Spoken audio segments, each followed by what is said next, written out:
It is highly Oh anticipated, man. highly anticipated. You know, I know we joke a lot in other people's streams and everything, but everybody wanted to see you here. Why? You're an amazing guy. Yeah, I think you just have one of those, you know, contagious personalities that, you know, when you're around, you just make everyone happier. So this is a Oh, treat to sit down with you and be able to interview you and hear about your journey along the way. And obviously, so many people in chat are just, you know, there's the love already. oh my goodness. Look at all of them. Well, thank you. Thank you for having me. Well, for anyone who doesn't know you, who are you? Who is the Soap Man? Uh, well, I don't know. I'm just gonna say my name is Soap. We'll call it. No, I'm kidding. I am a variety JRPG streamer. People say I'm a just chatting streamer, bathtub Yep. streamer.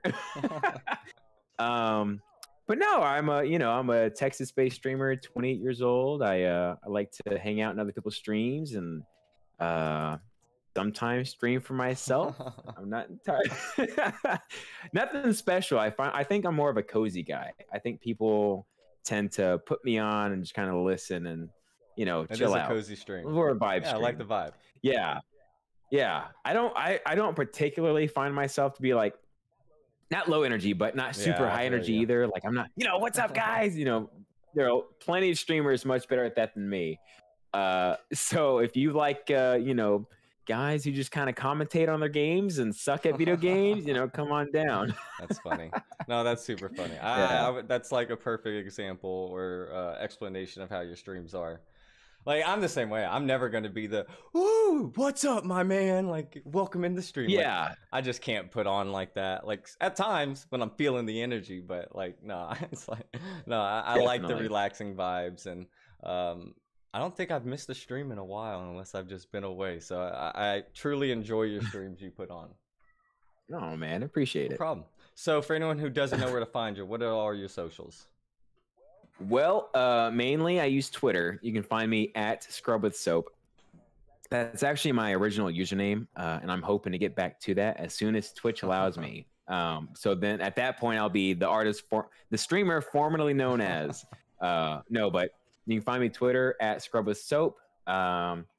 TikTok is at Scrub with Soap as well. Let's see. I have an Instagram. I think the URL is just Scrubbing Soap Bubbles for that one. I haven't quite used Instagram much. I'm I the have same 3 way. posts there. And then TikTok is wait, I already said TikTok. No, just those 3. Mainly Twitter. Mainly Twitter. Scrub with Soap. I'm the same way. I Yes, just sir. don't use Instagram like I should, and I just can't even fathom using TikTok yet. I talk to my buddies all the time, and I just like I don't know. It sounds so like a great way to grow your brand and get people to get eyes on you and stuff, but I just don't even know what to Yes. post. It's just so Just talk about your that's true. nipples. It's sick. 600 views, man. That's got, you know. I know. 5-second nipples are hard. Bam. People loved it. Until Twitch screwed me over. They took the video down, I guess, and then after I appealed it, they said, "Oh, you're right. This doesn't, offend us." And then the views Yeah, stopped right. It's not coming. like you So lifted your shirt up, you I know, was like, but "Yeah, I didn't show nipples. I just said, hey, everyone's got nipples. Mine would just happen to be hard that's that so day." funny. So, oh well, it is what it is. So Yeah. what got you into the Twitch world? I always wondered this. Like how'd you because you know, we've come honestly, you were the main person I attribute like who I found everyone from basically. Like Cranston, Do Kearns, you? HJ, like all these people. Like I feel like, you know, it was you either talking about them or like saying, "Hey, check this person out," or you know, that's kind of how like it was really you that I finally like kind of came across everybody. Oh, I think the only person would be Chad. I think Chad is where I Chad. met you. So like that would be like, Yeah. you know, So I'm going to answer your question with a okay. question. How did you meet Chad? It was like my early days of Twitch where like I didn't have anyone that I really was watching per se yet. Like I was really just Yeah. sitting down and there was the big people, you know what I mean? Like the ones that you see on YouTube and everywhere, or whatever. But I, you know, Yeah. the small streamers I was looking for, and I was playing Final Fantasy X at the time, and I was kind of just wanting to chill on some Final Fantasy X vibes. and I just went there, and I think he was jamming along, or I clicked in and Yeah. he picked up his guitar and like started playing. I was like, oh, this is awesome. Like, I think this is like That's Chad. yeah, exactly. And then however many months later it's been, I'm still watching him. So yeah. So when did you start watching him? About what time? February, March, somewhere. It's like right where I started streaming on this channel. Right when we started. That's about when we started talking then. Yep. Oh, okay. It was very soon after I started watching the streams that I like. I think you said something about Texas, and like I was like, oh hey, Texas. Like, well, because we started talking in February because Texas had gotten hit with the snowstorm. That's right. Yeah. And you made a mention that you were from Texas, and that's when we started talking. You're pretty much my neighbor, almost. Just a little bit north. Grand Prairie. Oh, yeah. Oh, I'm sorry to dox you. I've actually been doxed on stream before, so like. You have. So we'll talk about myself, I guess. Where did I start? My very first outing for Twitch was actually, it was nothing. I created an account on my PS4 because there was a button that said share to Twitch, and I was like, oh, Twitch is the website where you stream your games on. I didn't know anything about it. This was like 2 years ago. And so I made my account, Scrub with Soap, and I streamed, I think, Kingdom Hearts 1 or 2 for an hour. And I was like, Twitch is lame. I never thought about it. And then sometime early to mid 2020, with COVID, all my real life friends were talking about streaming on Twitch. And, they were having a pretty good success with it. So, my two best friends, Ross and Melly, you guys know them in my streams. They're my two mods. They started streaming. Ross was getting a lot of attention, and Melly started the stream, and she had fun. And they're like, why don't you stream? So, I created my account. I was watching them, and they kind of, built up the hype, and I was like, I'll give it a try. So I started streaming actually almost a year ago. It was mid-July. I started streaming Kingdom Hearts 2. It was the first time I did the critical mode, and it was pretty fun. We beat that game, and I started getting attention. But then I had to stop streaming because I was in a car accident in May, so 2 months prior, and I was moving to save some money. Oh yeah. So I moved to this house. It's my family's second home. They live in the Panhandle of Texas, so this is the home that they visit when they're in town. So we have an agreement where I kind of live here, taking care of the place, and I guess I started streaming again in March, and I remember your first here we stream. are. I remember like because you get into the Twitch world or whatever, and some people as a viewer, even in other people's streams, and then some people as a streamer viewer or a viewer streamer, however you want to see that. I may stream, but I'm still a viewer. Like I still I'm still in other people's stuff. I'm still chatting as much as any other viewer who doesn't stream. So like I kind of combine the two. And like I didn't know you streamed, and then I remember one day in Chad's stream, everyone was like, oh, Soap's gonna stream again, or he's about to start streaming again. I was like, oh wow, here he comes. So I think I don't think I've missed very many since that time.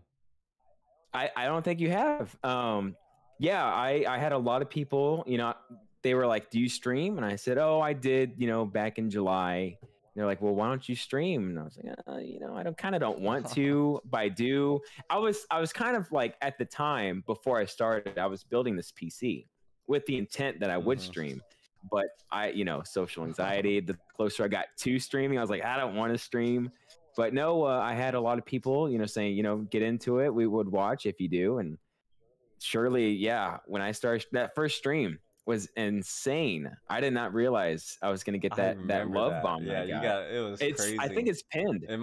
I think I have it pinned on my Twitter. Yeah. So been streaming. I don't know. This is a gray area because you have your 1 year anniversary as a streamer. Do I do July 12th? Or do I do March 1st? All relative. I don't know. However you want to see it. Yeah, because March 1st is when I've become, I think, a streamer. Like I've been doing it more consistently than I did back in July. But did you hit affiliate previously? I did. That makes your return a lot easier then, I feel like. Definitely. Yeah, because I was fortunate enough, like I said, all my real life friends were streaming. So when I started in July, everyone was watching each other. We had a huge network of friends, and yeah, I got affiliate within the first That's week. awesome. I don't mean to like say Oh, that hey, as no, a no. gloat or Every anything, time but I hear yeah, that, like people say they get in the first week or 2 weeks. Obviously, yeah, I feel like there's something in everybody's like ego or pride that's like, dang, how? Like I was doing it for whatever. yeah. But it took me a while, but that's because I made it hard on myself. Like I started streaming on a Mm, different channel, and then midway was like, let me switch directions, and I started streaming on a whole this channel now. So I ended up like having to yeah, yeah. rebuild the whole viewership that I was starting to gain, if there was any, you know. No, rebranding's hard, and I'm partially afraid. I really want my old the Scrub with Soap username back, but part of me is afraid that if I changed it and I start going to the people I've always watched, they'll be like, "Oh, who are you?" Yeah. It's like I'm still the same guy, you know, just different name. But I'm hoping that Scrub and Soap aspect Is would it? Do stick. you not? Because I was wondering this. I've heard you talk about this a little bit, and you know, I'll go off topic a little bit. But is it? Is it because you think it's too long? Not necessarily. I just think it's not quite the reason why I chose that Okay, name. that makes I sense. think I lose the meaning behind the name with Scrubbing Soap Bubbles. I love the name. I get a lot of compliments, but it's not quite the reason why I went with the soap Gotcha. aspect. I only asked So that because yeah, like I feel like my name is a tad bit long, um, and you can misspell it, and it's not like I don't know. You know what I mean? Like it's just one of those things where like it's very easily could if someone was like, "Oh, Saltonius Daltonius," you know, the whole what's the game Whisper Game or whatever, you know what I mean? Or yeah, phone. yeah, and it kind of changes down Yeah, the and then it's line. not that Yeah. anymore. And then you're looking for someone that you don't even know, you know what I mean? So it doesn't Well, translate very well over time. So now I'll admit when we first started talking, I was always calling you Salt Dog. So because I was like, oh, that's such a long name, and I don't want to mispronounce it. I mean, it's easy name, Saltonius Daltonius, but yeah, I'm a. It's easier to say Salt Dalt. I don't want to like sit here and knock no, on your no, no, it's username. fine, it's Don't get me fine. wrong, but You're no, not I knocking. see your point on no, and the same like what you were saying. Streamers that have shouted me out before, you can listen to them as they type it out, and they're like, "Did I spell your name right?" Da, Mm-hmm. da, da, da. Yeah. And it's like, "Oh, yeah." Well, then just But like there's something. I Oh, go was just ahead. gonna say, just like even rating people or commenting in someone's like stuff, and then they try and say your name or whatever, and you're like, oh shit, my name doesn't roll off the way I thought it did, you know? And what's funny is I always thought my nickname on here would either be Scrub or Soap, just because that's what I'm used to, Scrub with Soap. But I've had people who always say, "Oh, what's up, Mm. Bubbles?" I was like, "Oh, Bubbles is nice," I think it's whatever that person they see in your name and what they attach that to. You know what I mean? Maybe they see you as a Yeah, bubbly yeah, guy, so that I hope I don't ever that's come off fair. as a salty guy. You know, I No, I think that just kind of stuck yeah, with me over time. You know. yeah. What? I know you told me before, but my memory's shot. Where does salt come from? Years ago, it has to be like close to 10 years ago now. I was just at work one Yeah, day, and there's we all just joked around, and someone was talking about some weird stuff and was talking about I like margaritas, and it had nothing to do with I don't even think salty was a term at that point. Like I don't even know if people were calling each other salty like that at that point. yeah. Like and then it just happened that like someone called me salt or salty or something like that, and then the name salt, salty dalty, so like it all kind of just stuck, and then it just kept going, and then literally my best friend worked with me, and then he like continued to work with me over the years at different jobs. So I don't know if I Oh had to wow. contribute it to him always carrying that name over. Yeah. I tried getting him back at one point. This might be a bad story to tell, but his name's Pat. But he'd always get cool nicknames like Pat in the Hat or like Pat Attack. Yeah. All these cool names. So I tried starting Patophile, and it didn't catch on. It just didn't catch on. I don't know why. People weren't really a big fan of it, Oh, but that's amazing. I maybe love maybe that. one day. Maybe one day. Let's start on Twitch. Right. There you go. Pedophile.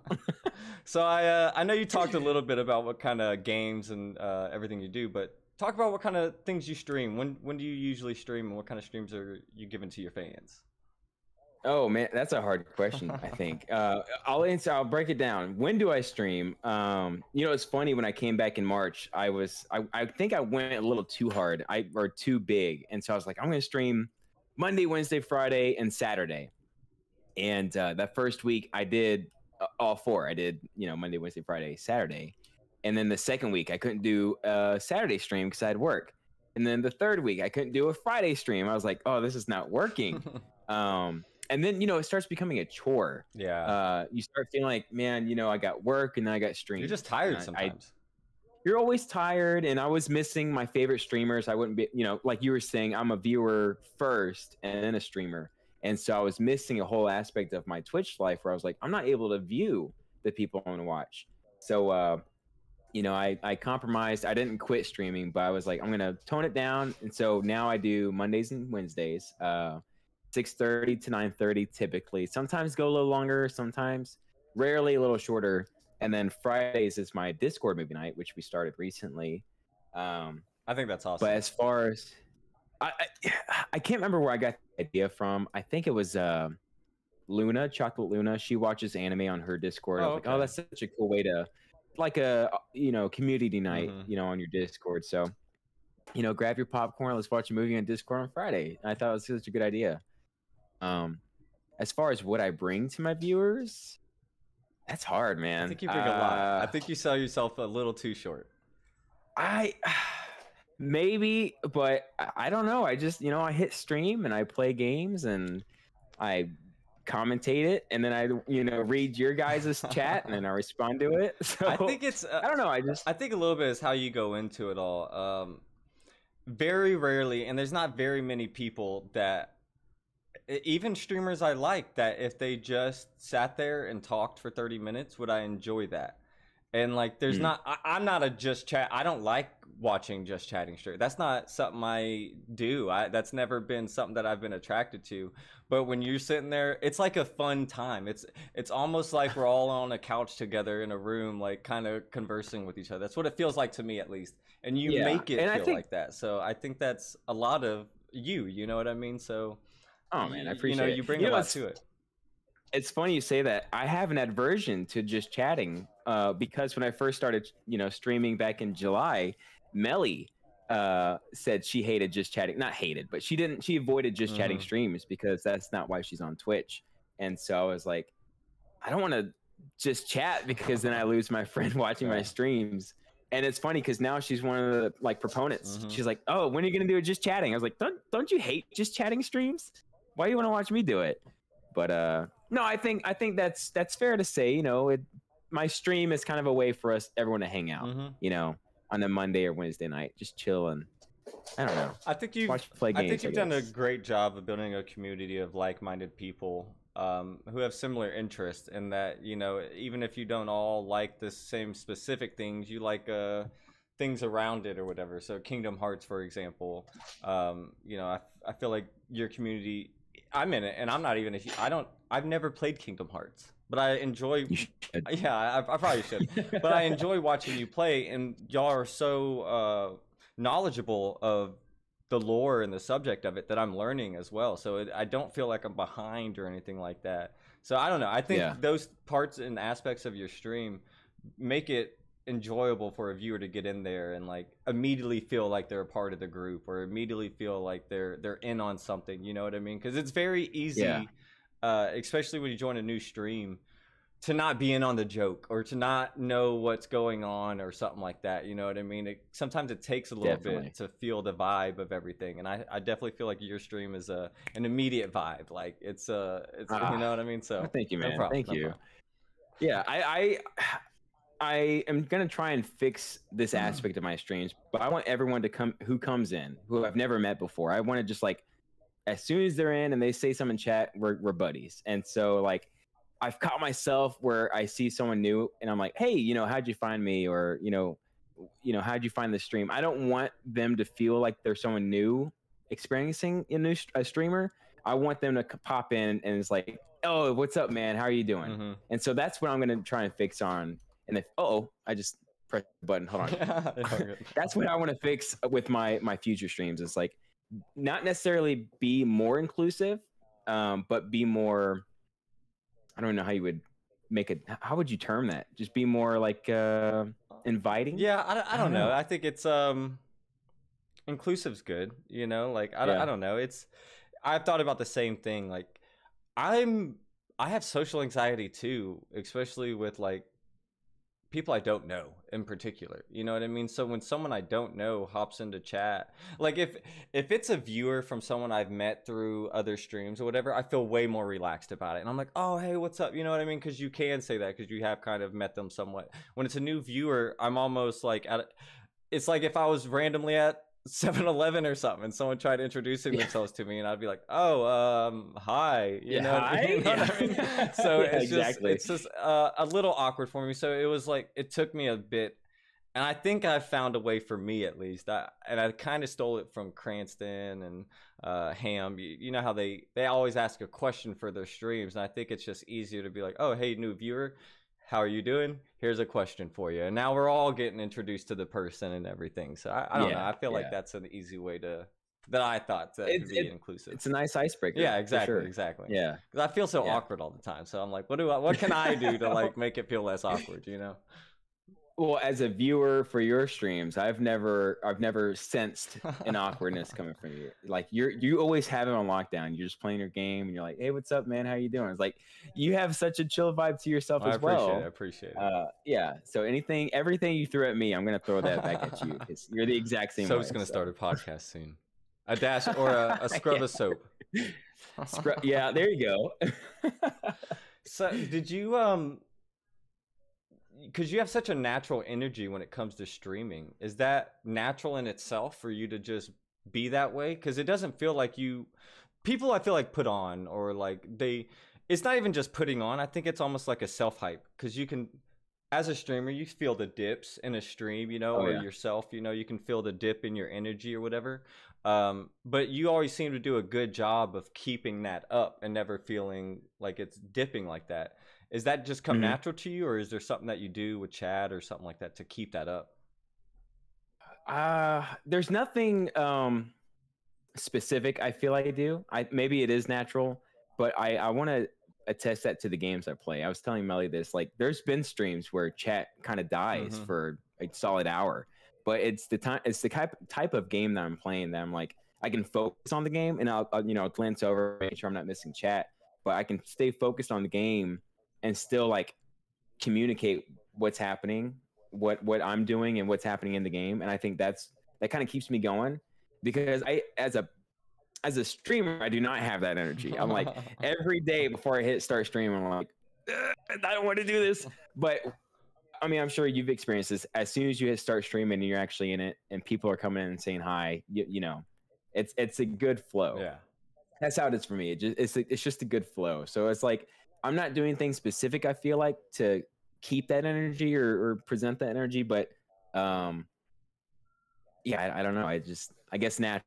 Okay. I guess. Mean, hey, take it. It's a terrible answer, but no, I think that's good. I think it's good to have a natural energy about it. Like, there's been times where I'm streaming where like I have like this board behind my PC setup thing where I leave myself little things, because I look up there a lot just naturally, right? You know, so I put it up there and it's just little reminders during the stream, like viewers don't matter, keep whatever, you know, like little things I do to like, you know, keep the energy up. And when I feel the dip, I have a thing that's just like, oh, just talk more about the game or talk more about what you're doing, and eventually, you know, I think I'll feel more the up come back. You know what I mean? So I don't know. Well, I don't know if like you've ever felt that like that, but you know, I don't think. I mean, I felt it, but there's never been something that's like I've done to do that. Like what you just said, like you're a weirdo. I'm just like, no. I'm sure plenty of people do that. I need to do that for my pre-streams. Like 6:15, I have an order of things to do. You know, I get my bottles of water ready. I make sure Bucky's fed and has his water and he's gone potty. But there's been times at like 6:15, I'm like, I didn't do this or I didn't do that. And I'm scrambling. And then that's when I go live. And then it's sitting on, you know, starting for 10 minutes. Cause I'm like, I gotta do my stuff. But I don't know. Once I hit start, it's like it's just smooth. Mm-hmm. I just whatever it is, whatever happens, it happens. But I've definitely felt that during streams where I'm like, oh It's man, hard at I'm not times. gonna. It's so hard. I have my viewer. I'm sure you have everyone. If you are streaming, have your viewer number turned Mm-hmm. off. But there's been times where I'm like, I just want to peek because it's really quiet. I just want to know like if I have anyone watching. But that's I'm the worst thing you guilty. can I'm do. guilty of doing the what's it called? Users in chat. I'm guilty of doing that. Oh, just to see who's speaking. Yeah, Yeah. just kind of. You know, just No, I don't know. I don't know what it is. It's fair. You know. No, it's fair. It just like. I know some people can do that and they're malicious in their intent. Like they were going to say, "Oh, if they're not watching me, I'm not going to watch them." Oh no, I've never thought that. Yeah, I know that. you're not that kind of guy. My pet peeve, and I'm not talking about anyone specific, but there's been a few streams where I'll pop in. I was talking about this last night, and I might be busy doing something, and all of a sudden I hear my name in the background. I'm like, huh? So I'll go to the PC and I look, and they're trying to like converse with me because they're looking at their users in chat and they saw I popped in. That's funny. Even though I hadn't said anything yet. And I'm like, I'm busy, man. That's super can funny. I just lurk? But I'm like, oh man. I don't know. I don't think I would ever go that far. I don't think I'd ever go as far as like, oh, this person's in here. Let me go out of my way to talk. I don't know. I think I never mind a lurk. You know what I mean? Like at least it shows support, if anything. Exactly. You know what I mean? Like I don't know. Like I know some people couldn't get offended by it. I don't know. I've heard it on streams before. Some people don't even have like the lurk commands or tell people don't tell them when they're lurking or whatever. Because they're somewhat like offended by it. But I don't know. I see it as support. So I've never felt a bad vibe by it. The alternative is I could leave, Yeah, you know? Like, I'm listening. Yeah, no, for sure. It'd be insane to be insulted by someone lurking on your stream. Yeah. It's a huge compliment. Yeah. They want you in the background. They're listening. Mm-hmm. So, yeah, that's insane that someone would be insulted. It's not everybody, you know, but there's definitely there's different crowds out there. There's people out there. Yeah. So I guess it... Oh, go ahead. Finish the thought. Finish the thought. This is about you. It's already gone. It's already gone. No thought. Streamer brain. All right. But I was gonna ask, do you remember your first? Because you, I can remember everybody joining in from when you started this pastime. But do you remember your first viewer or chatter outside of your friend group or family? See, it's hard because we all intermingled. So there's been a few randoms that joined my streams, but that's because they were from my friend streams. That's fair. But I remember my first friend I made through Twitch, who was not part of any of the same circles, and his name is Flinchy Echo. He still pops in from time to time. But when I first started, my nose is. When I first started streaming, I was using. I still pop in from time to time on Facebook, but it's Facebook groups. I'm in 3 of them that where you can kind of broadcast if you're going live.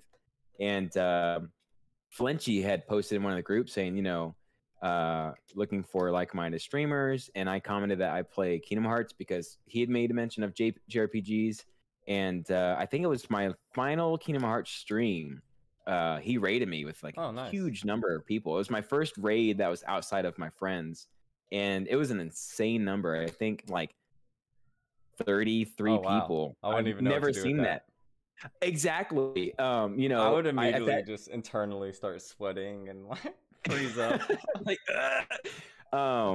yeah, I was about to finish. Actually, I just finished Kingdom Hearts 2, but I was doing some of the back end stuff, and it's insane because that was also my longest stream too. Oh wow.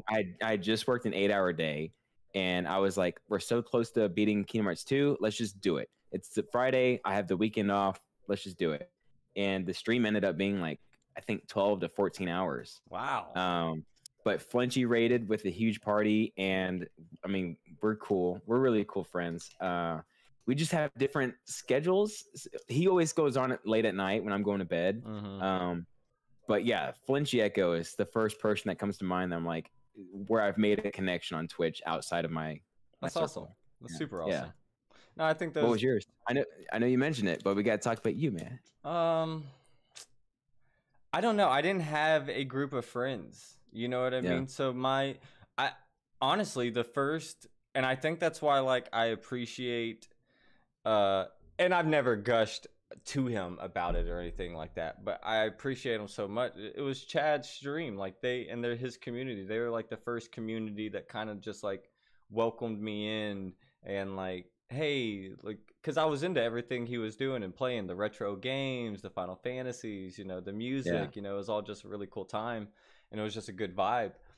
Didn't know anything about Warriors of Light. Didn't know anything about like that whole ordeal. I didn't even know about stream teams or anything like that. I didn't either until Chad. So Yeah, yeah, that's so funny. yeah, I had no idea. So that was like the first community. So all of you guys, I guess, was like the first group of people that I started talking to, Okay. in the Twitch community.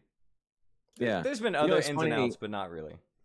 Let me backtrack a little bit. The reason why you kind of stuck out, you know, aside from talking about Texas, is because your username was so like it.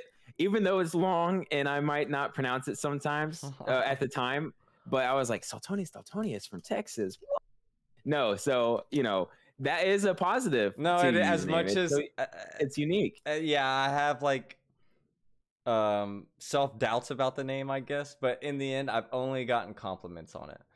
Yeah. I understand it can be difficult at times, but once it's there and you understand it, and it's like, oh, that's quite, I don't know, not everyone Cool. understands what I'm trying to do there, but I don't, that's probably my fault.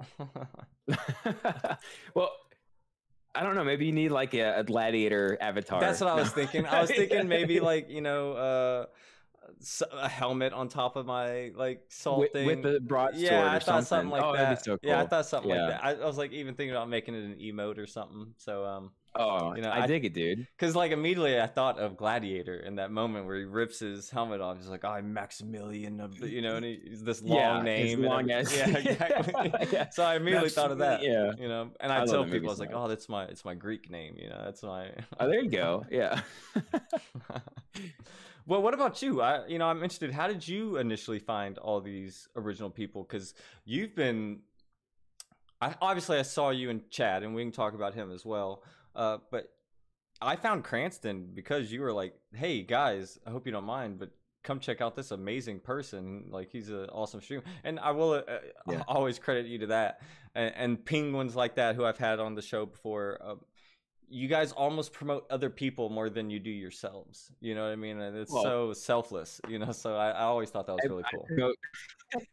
I like to promote people that are far beyond my skill set. Cranston is insane.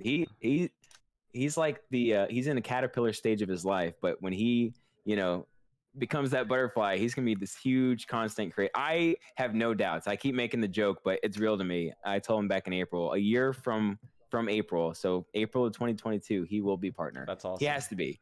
Yeah, but so like I said, when I was watching streams, it was only Melon Chews and Ross the Irish. Now he goes by Laz the Dino, Ross. But I was literally I got on Twitch every day and I would just watch Ross. And I guess one point in his life, he decided he wasn't going to stream anymore. He switched over to VR chat. He still streams from time to time, but he's huge in the VR chat now. He's actually got this huge following. I'm jealous. Some people of are like really are into the, what are they called? The oh, I know what you're talking about. The 3D model stuff. The face rigs and stuff. Yeah, it's similar, not quite, but like, you know, no, it's the same thing, but yeah.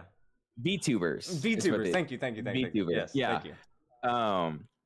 But he you know, he decided to switch to VR chat, and at that point in my life, I was like, man, I've been logging on to Twitch every day. He's not streaming anymore. I'm bored. What am I gonna do? And so one day I looked over on the left side of the screen and it had the recommended channels, and it said Uncle Cranston playing Pokemon. And I was like, Pokemon? How do you stream Pokemon? I didn't know. So I clicked on it and he was doing a Nuzlocke, and I popped in. I was like, hey man, you know, he you know how Cranston, he goes, hey man, how'd you find the channel? I said, you're in my recommended. He goes, really? You know, I guess that he was still growing, and he made a mention that, you know, he was going to start playing Kingdom Hearts, and I am a Kingdom Hearts guy. I was like, heck yeah, I'm gonna watch you. So I followed, and that Saturday, I think it was a Thursday. So that Saturday, he started playing Kingdom Hearts, and I was watching him for a while. And then there was one Saturday where he ended, and I was like, well, now I'm bored. He's not streaming. So I went to the Kingdom Hearts category, and I saw this guy playing Kingdom Hearts in a Sora cosplay. I was like, he's standing out. Let me click on this name. Chad Music _. Who's this guy? And I popped the follow, and he started jamming out, and I was like, holy crap, I've never seen someone do this before. This, even though I had been on Twitch at this point, because this would have been in December, and even though I'd been on Twitch since July, my whole like 90% of the Twitch life at that moment was just Lazzy Ross. Yeah. And so I was like, holy crap, there's this whole side of Twitch I've never seen before. He's doing cosplay, he's doing music. And so I popped the sub, and I joked with him. It was like within 10 minutes, I said, even though I just met y'all, I'm snuggling in. I'm going to be a family member here. And so I spent all my days on Twitch going back between Cranston and Chad.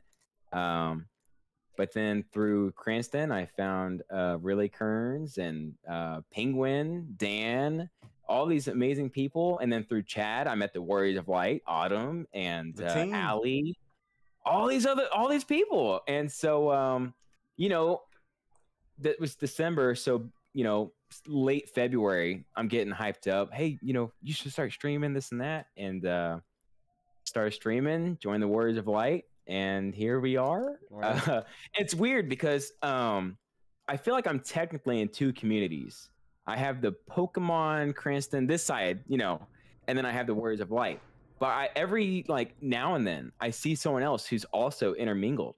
Like today, I was on the Warrior of Light Discord group, and there's a streamer called Tandrew. I was like, Tandrew, I know him from Uncle Cranston. So I went to his Twitter to make sure I wasn't tripping. And surely all these people from that side of my community were following each other. I was like, that's awesome. I was like, how are you in Warriors of Light? And then I realized, oh, you're a Kingdom Hearts streamer as well. So it's cool to see these like overlap. No, I think that's a good job on Twitch's behalf for recommending like-minded people and seeing that, because I think that's probably how it originally, you know, just like you were in Cranston's and then you get recommended Chad's, and as much as they're different, I definitely think it's similar, as in like what they're giving out, positivity, you know, they're just trying to, you know, give out a good time and everything like that, you know, and a lot of these streamers are, you know, just trying to make everything a good time. And you can see it in a lot of streamers too. Like Chad's music streams are crazy. I just wish I could even put a tenth of my energy.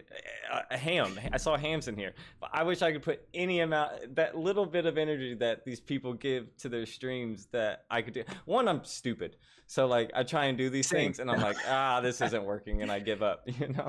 Can I just gush for a second over Ham, because every time I go into his streams, the production value is so insane. It really is. You can tell he put so much energy into his streams. It's almost it's daunting to think about what went into the streams. He does that like the devil voice, the evil Ham, and so I'm like, funny. and he's got this. It's like, how do you do all this stuff? And then I recently found out one of my streams. He popped in. He said, "Yeah, I'm the source of the, you know, the Cranston and Really Kearns doing the what do you Trigger call Fire." It?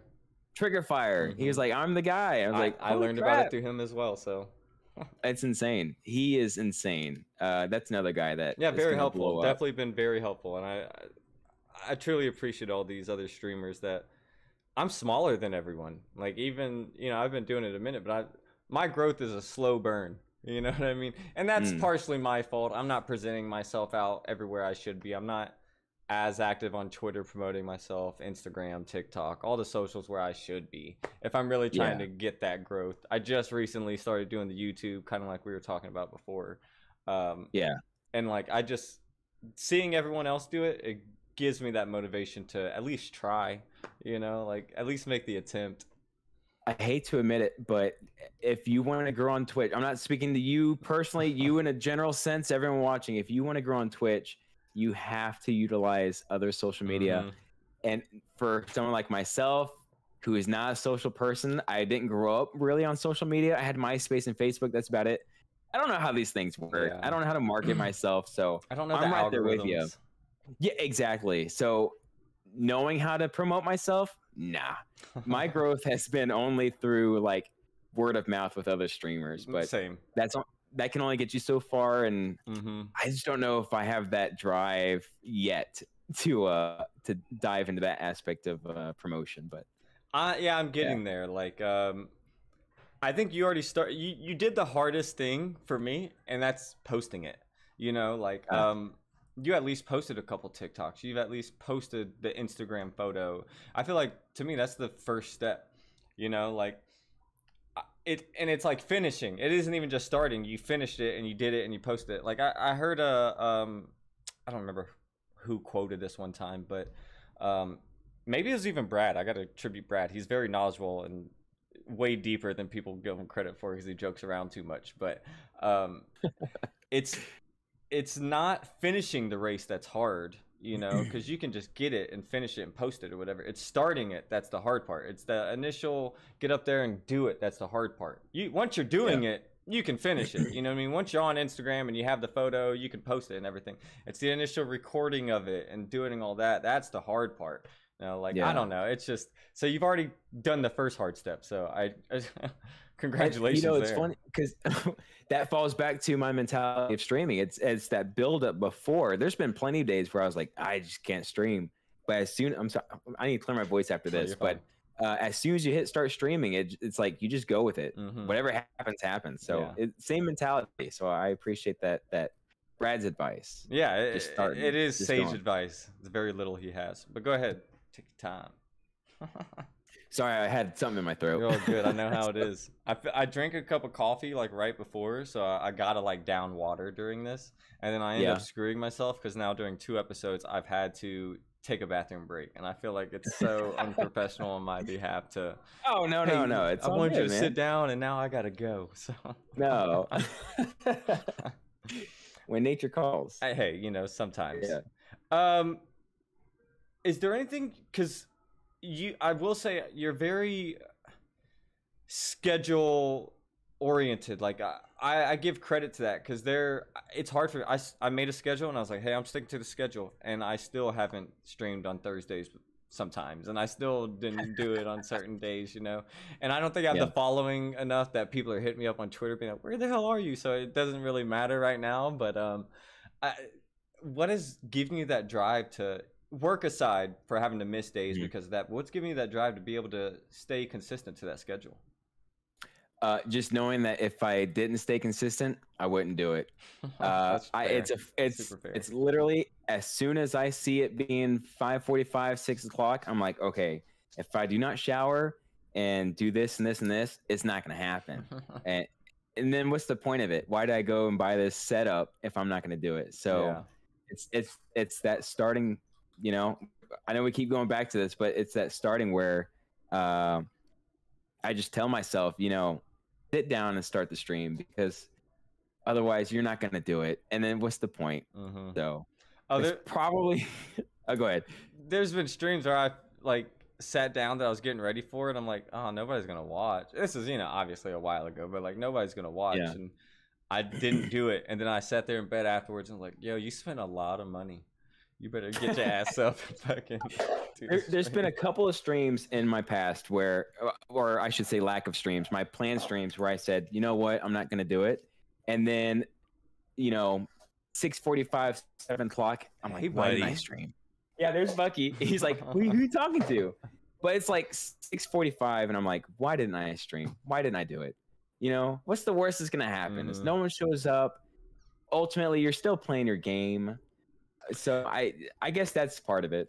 And that's what I always told myself, that like when I was streaming, I started streaming just because to grow a whole different brand, to like, because I don't think I'm gonna be a huge streamer, Twitch streamer.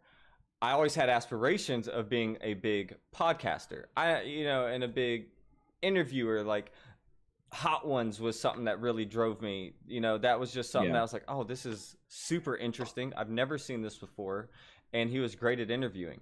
And I don't think I've missed an episode. honestly, of hot ones. Like, and it's just those type of things, the Breakfast Club, Yeah. those type of Joe Rogan, you know what I mean? Like, I've Yeah. always been Have you ever- attracted to that. Have you ever tried DMT? No. Right? Joe Rogan. Well, actually, No, I remember.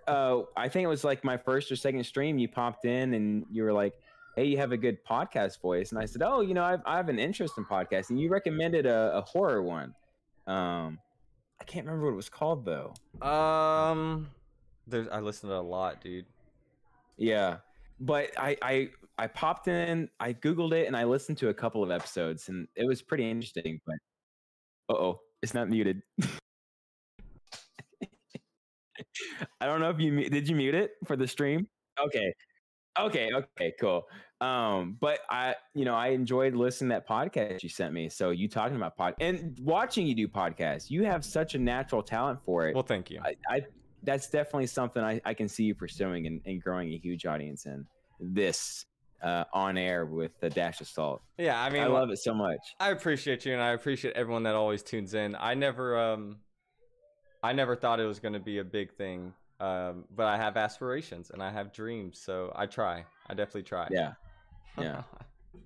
I can definitely see you going far with it. I'm excited. Even like, I don't watch podcasts or listen to podcasts much, but even the ones that I missed from yours, I go back and watch the VOD because I'm like, I want to see what was said. So kudos, man. Well, thank you. Podcasts aren't for everybody because it's like it's just conversations and they're almost audio. It's almost just that, so it can be super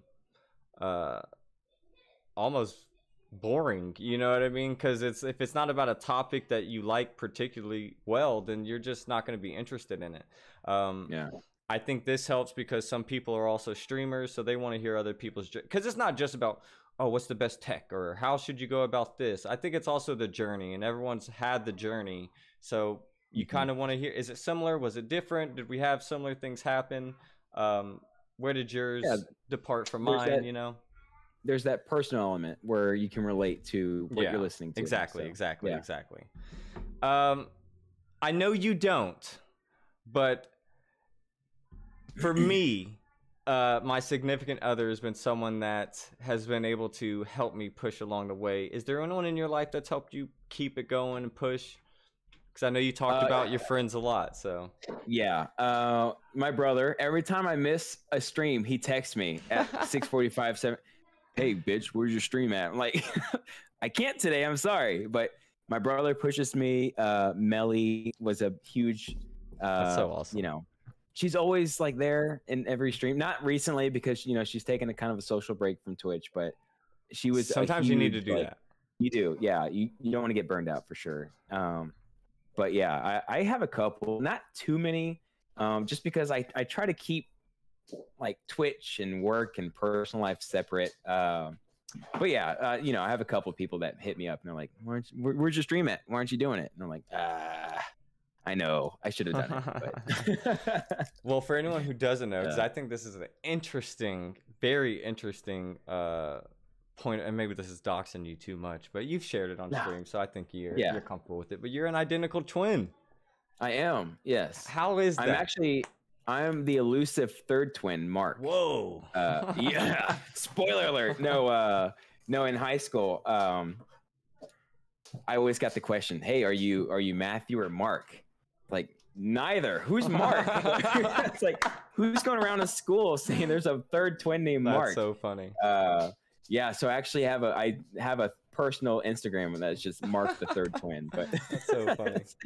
No, but it's interesting. You grow up with sibling rivalry for everyone who's got sibling. And in my opinion, as a twin, it can go either way, where you're super close or you grow up almost hating each other because you're constantly being kind of compared to, like, it constantly. So that I actually have like it's kind of a trigger for being like compared to people. I'm like, oh, I'm not like them at all because I grew up with a twin. But as adults now, it's cool. We're pretty close. No, that's awesome. But, he seems very supportive. He's always in your chats, whether you gave him VIP or not. I think he would still have been around and kept coming back. You know? Yeah. Sometimes it's awkward because there's still a lot that we're not. I say we're close, but it's not like calling up each other every day, kind of close. And so when he pops in, I'm like, "Hi, Matthew. What are you doing here?" But it's cool. Yeah. I think at the end of the day, it's showing the love and support from family and stuff.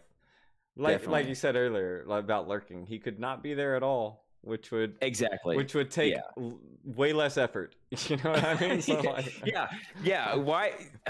If someone takes the time to boot up the not PlayStation, the PC, go into Twitch, click your name, that counts. Yeah, it counts. So yeah, definitely. If Matthew were to, for the rest of his, Twitch life, just lurk, that's totally okay. No, I think that's always cool. Like you see certain streamers that Kearns, for example, you see his mom help out and everything. Just thinking that. And like that's so awesome to see, and a community of people who do that. And there was Chad was talking about how he talks to his dad very often about things and stuff. I was like, wow, that's like my parents are so much older. Like I have very, very old parents. Like so it does not make sense to them what I'm doing. They understand it. Yeah. At least my mom does. My dad does not understand. He doesn't play video games on the PC for people to watch. Mm-hmm. Yeah.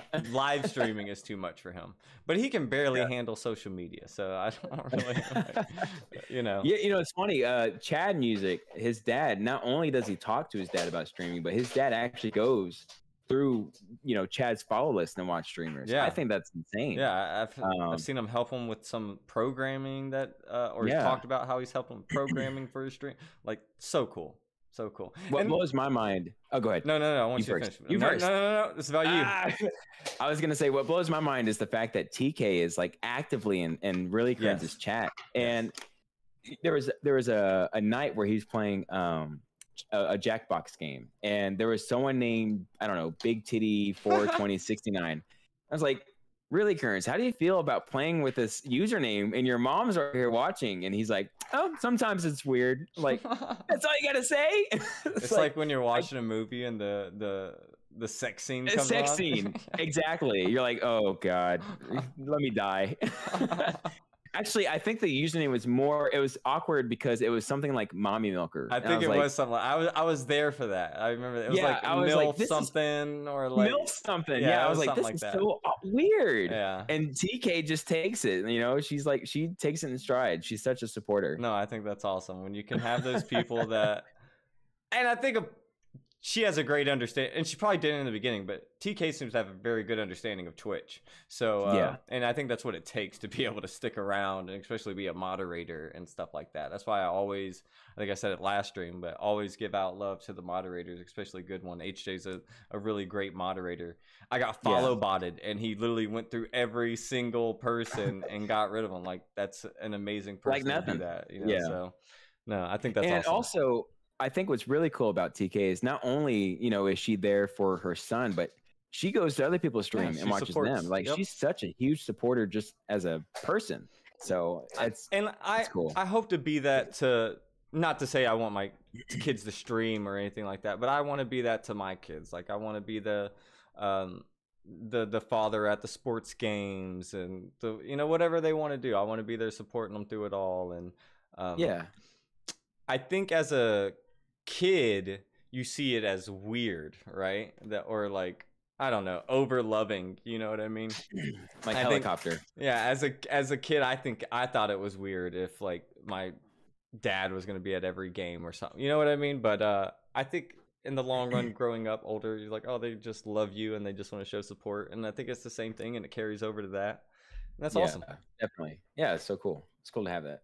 So I always ask, and sometimes I forget, but you have a very, very interesting setup, and I've seen pictures of your setup.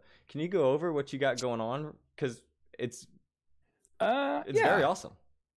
So I don't know where to start. I have two monitors. That's the second monitor is a recent addition. I know. Let's see. My main monitor is a LG 32-inch, 1440p. 32. Oh yeah. And then the second monitor, my original monitor, is a 27, but I've converted to a vertical kind of a chat which comes in handy with Discord and everything. If you want a second monitor, everyone, vertical is the way to go, in my opinion. It's so good.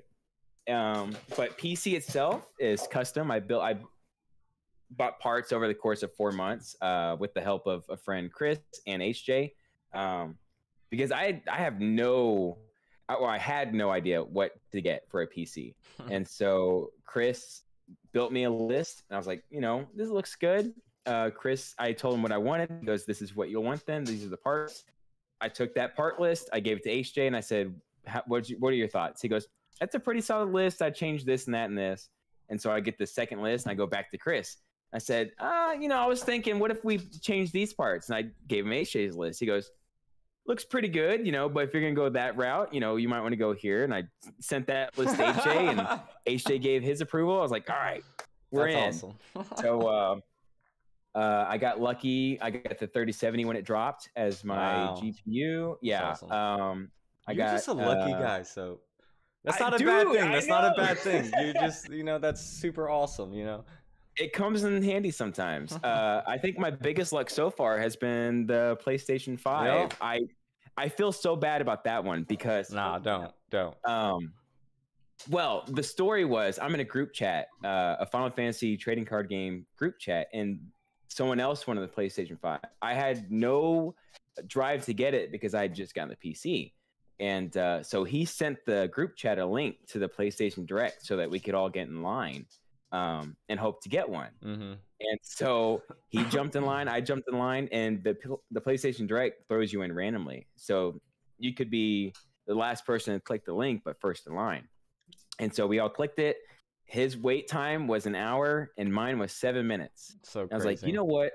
I was like, I'm just gonna hang on and hang out in this line and see what happens. And sure as shit, I got the PlayStation 5, and that's when I felt guilty because I was like, the guy that actually wanted it, he got the boot, and I got one. I wasn't even looking.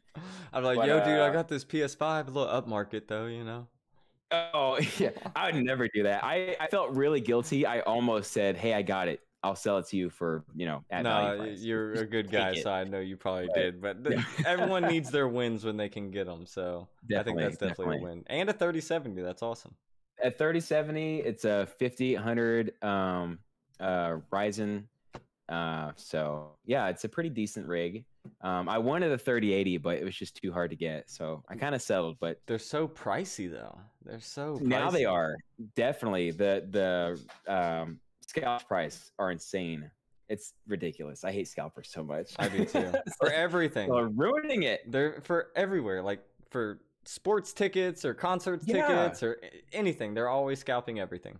The fact that Target stopped selling trading cards because people were beating up employees. I can't find my Walmart stopped. My Walmart, I don't know if it's all Walmarts, but like the Walmart I would go to see if they took the whole aisle out. They don't do any more. Really? Pokemon. No trading cards. No trading cards. So like I don't know if Walmart's switching over to that as well, but it's definitely making it tough out there. And it sucks for the kids. I know, and I feel bad because I bought 2 of those. They're called ETBs, the booster box for Pokemon, and I got it on a whim because I was at Walmart and they had just stocked it, and I jumped in mobile Twitch and I was like, "Hey Cranston, isn't this what you wanted?" He goes, "Yes." So I bought 2. Everyone's saying buy all 9, but first of all, it's expensive, and secondly, I'm not gonna buy all 9 because someone else wants it. I don't even want this stuff. But I sent a box to Cranston, and I was like, "Hey, Cranston, who do you know wants another one, or wants one?" And he goes, "Really, Kearns really wants to get into it, but he can't. He can't find it." I still have the box in my closet. I need to send it to him. Like, I was like, "That's so funny." I'm gonna have to do it soon now that his birthday passed. Yeah, right. Well, hey, I got you a birthday gift. Yeah, it's a little late, but here you go. Got lost in the mail, but yeah. So for anyone that doesn't know, thank you everyone for being here. We do open up questions at the end of the podcast for chat to ask questions. But if you want to leave questions now, you can, and we'll get back to them. But something I forgot to do, and I think that's just because we it's a great conversation so far. But I totally forgot at 45 minutes, I do my rapid fire questions. Oh. So Here we go, everybody. This is Soap's rapid fire questions. And it's not very rapid fire, but first thing to come to your mind or first answer. You ready for this? Let's do it. Favorite color? Purple. Dream vacation spot? Hawaii. Okay. Best pizza topping? Pepperoni. First game you ever played? I want to say Crash or Spyro. One of the two. Oh, that's interesting. Yeah. Favorite game of all time? Kingdom Hearts 2. Okay. How many holes does a straw have? One. Best One hole. Best Thanksgiving side dish? Mac and cheese. Favorite actor to play Batman? Ben Affleck. Okay. Ooh. Yeah. Yeah. Is cheesecake a cake or a pie? It's a pie. All right. It's a pie. I agree. If you had to choose one condiment to have with every meal for the rest of your life, what would it be? Honey mustard. Oh. No, It's okay. It's fine. I like it with like chicken tenders, but you know. Would you rather explore this space or the ocean? Ocean. Okay. Space scares me. Right? Yeah. Xbox or PlayStation? PlayStation. Which Pokemon best describes your personality? Squirtle. Nice. I don't know why. Don't ask me why, but I'm gonna say Squirtle. Awesome. It's always gonna be Squirtle for me. And there you go. Most importantly, everyone's most anticipated question: is water wet? You know, I kind of go both ways. But I'm gonna say no. But I've heard very convincing arguments of why it is yes. Okay. But my gut instinct says no. So there you go. And I will throw this one in there. I just didn't want to completely rip off this other content creator that is super famous and everybody knows. But if you have two lasagnas and you stack both lasagnas on top of each other, how many lasagnas do you now have? Are they already fully cooked and everything? You're just stacking them up. I'm just laying the question out. Is you got to answer. My brain first said it's two lasagnas because it's already gone through the baking process. It has the crust in the corners, and so when you stack them, it's not together. So it's just two stacked on one. That's my answer. I agree, because unless it's baked both by the same person, same time, like I just don't, same ingredients. Like you could have one baked by me and one baked by Gordon Ramsay. You're gonna taste two different lasagnas when you bite into it. You know what I mean? So no, see, I wasn't even thinking the two people. I feel like even if you just baked two lasagnas, same ingredients and everything, and then you stacked it, to me it's still two because they were cooked separately. That's fair. I like it. Yeah, there you go. I like it. Well, technically they bake cakes separately and then stack them on top of each other. That's but I guess you have that component where the icing kind of makes it one. The icing layer. Yeah, very true. It becomes one. Very true. I'll give it to you. I'll give it to you. So who's been some of the biggest people to help you along this way? Not even just like follower wise, viewer wise, just like in general. Who are the go-to people you go to for support? I almost want to ask to make a poll, but the answer is so easy. You know, it's funny. Uncle Cranston was kind of a big push. That's why I don't know. I simped the guy. No, but Uncle Cranston, Chad Music, but then also within Chad Music, you have his mods. Yelling Into the Abyss has been a huge supporter, a drive for me to start streaming. Fantasy Life, she was the one that was in Discord like, so Soap, when are you gonna stream? And I was like, soon. But you know, Lady Spaghetti, those are just a few names to throw out. Those were the initial like push to come back to streaming. But pre-stream, way back in July, it was definitely Melly and Ross. Yeah, that's awesome. What drove you to want to not only join a stream team but join Warriors of Light? And sorry, but maybe I should start this off differently. What is Warriors of Light? And then I'll follow that up with my question. Okay. Well, Warriors of Light is you know, it's easy to say they're a stream team dedicated to Final Fantasy, but that would be an understatement. That's kind of where it came from. Warriors of Light is a term. It's a group from Final Fantasy. But to me, it's just a group of like-minded individuals. I've never met a streamer within the team that I just didn't immediately hit it off with. You know, they've always been so inclusive and diverse at the same time. So, you know, through chat, I that's when I met all the other Warrior of Light streamers, and I was like, you know what, these are kind of my people. They play the same games. We all get along. I was like, how do I get in? And he goes, you know, all you have to do is just apply, you know, fill out the questionnaire and hope you get accepted. And I was. So yeah, it's just it's a beautiful group of people. No, that's super awesome. Highly recommend. Yeah, everyone that I've come across in that group is very positive, and I think there's a difference between being positive and being fake positive. And I don't mean that in a negative way of being fake positive, because you can still want the best and want positivity. I don't mean it in the sense that you're faking it, but I mean the sense like you are putting on to make sure, because there's people that you can tell are in a bad mood or just not feeling it, but they're putting on for trying to mask it. Yeah, exactly. And there's nothing wrong with that. You're still trying to that's not something I can do. And like, I guess those are just be the days that I don't stream. But I think it's crazy that when you watch some full-time streamers and they do deal with it a lot more, or even people who just stream more often, you know, I think you see that a little bit more. Yeah. Let me backtrack here for a second. Okay. The one downside to Warrior of Light is it is, now to its credit, this is what I love about the team. It's not, it doesn't seem like it's focused around the person that created it. It's not just the team. I think that's important. Blowing smoke. I didn't know who created the team until just like last month, and I've been part of it since May.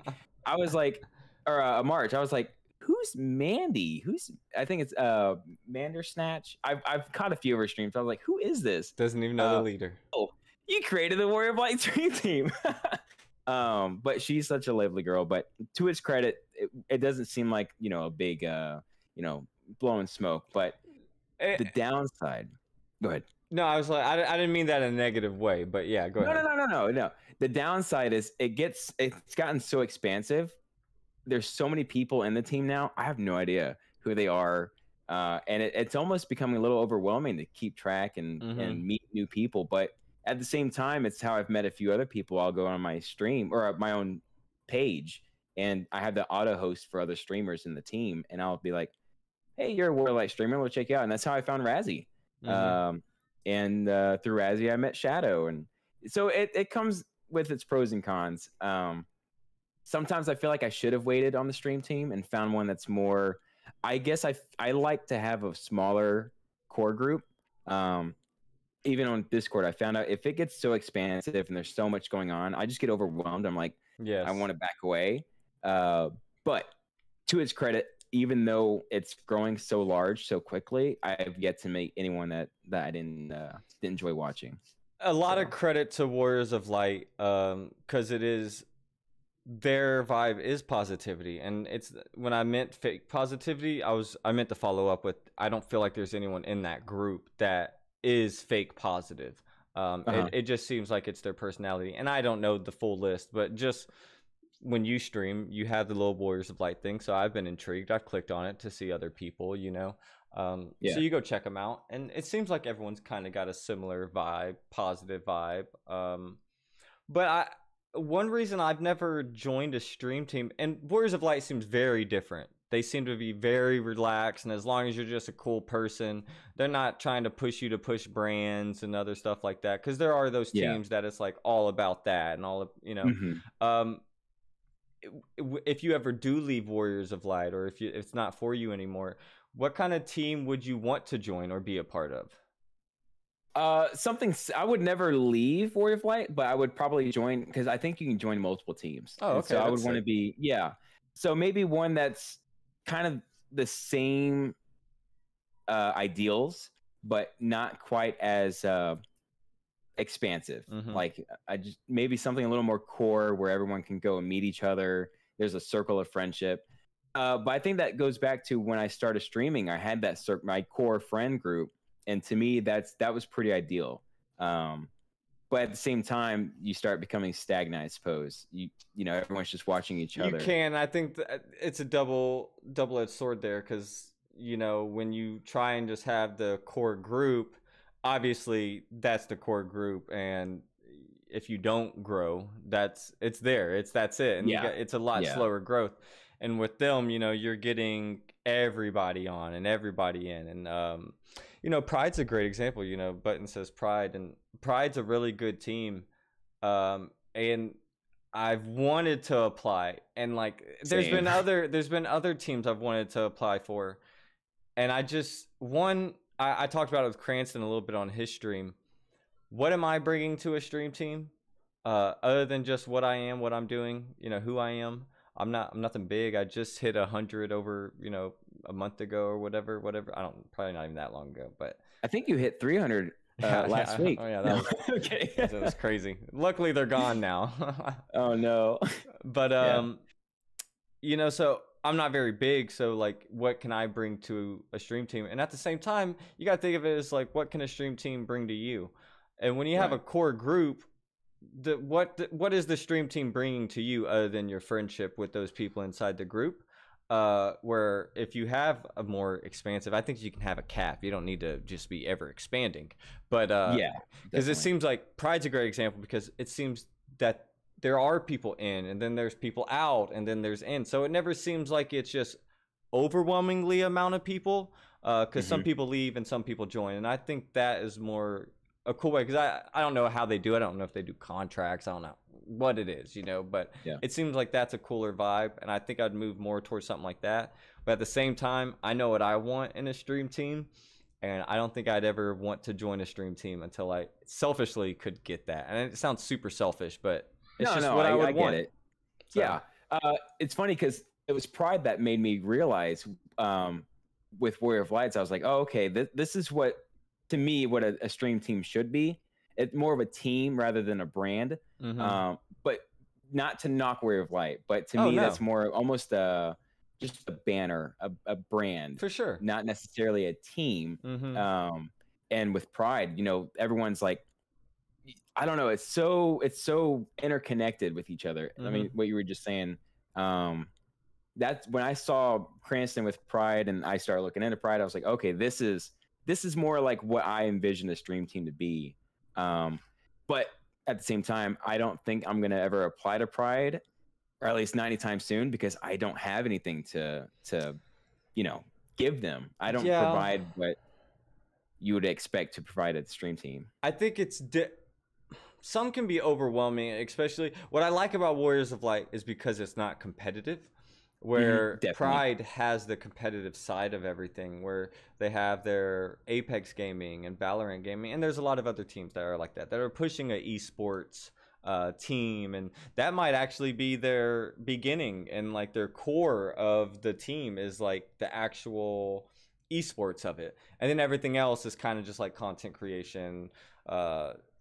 Pride is great because they just have everything, and whoever their leaders have done a really good job of trickling that down and finding people and putting them in the right position, kind of like a business, you know. I think that's all contribute that to the leaders of that company, because they put people in the right position, and it's grown very well. But I don't know if I'm attracted to esports. I don't even watch it. You know what I mean? I suck at battle royales. I barely play. I play with friends because, you know, I can have a fun time playing with friends, you know. Yeah. Is that something? If we ever go ahead. Esports, I was going to say, if you ever wanted to play Fortnite with me, I can guarantee you we'll be in the top 50. Okay. I'm down with it. That's my area. You know what I mean? I'm never going to. Yeah. And that's just by hiding. And I died. I was top 20, didn't kill a single person. No. But that goes with my brand, my name. I'm Scrub. I don't hide it. Definitely a Scrub at video games. So yeah, if you ever come to my streams, don't expect good gameplay. Well, what's your next big goal that you want to see out of streaming, or content creation in general? I don't know. I'm not so far-sighted with streaming. I do know that my next goal for my setup is when I get out of this house and I have an actual bigger room or a living room to, spread out in, is to get a bigger table, because this thing is tight. My speakers are hidden behind monitors. So I think my next goal for streaming is just expanding my actual setup a little bit better. But as far as content creation, this goes back to a conversation I had with Cranston.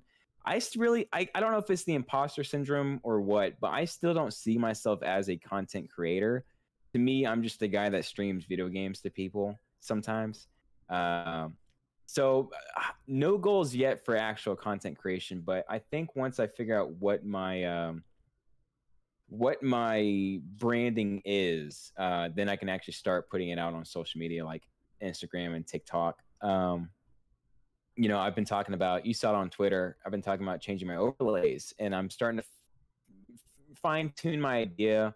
I like the idea that you put out. I think you said it was Ludwig or someone, every stream is a TV show.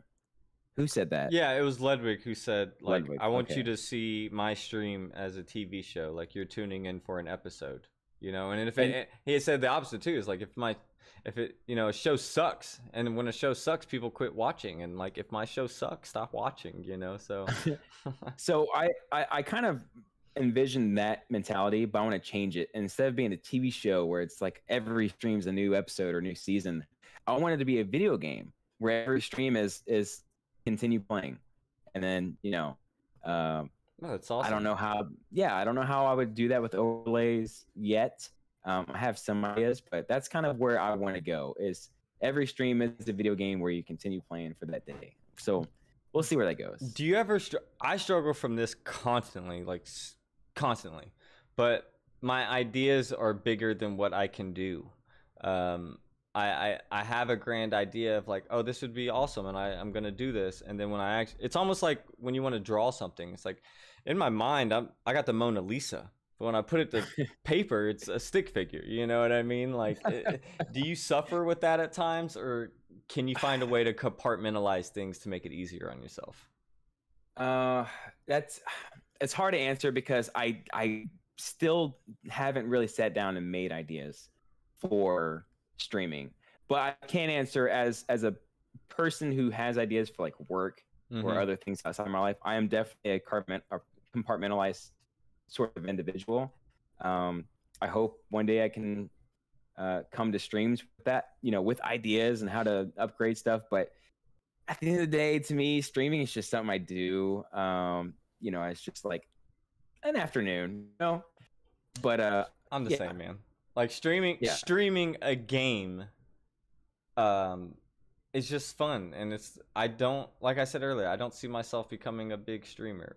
But this is cool to me. I like this, and I don't see it as streaming so much.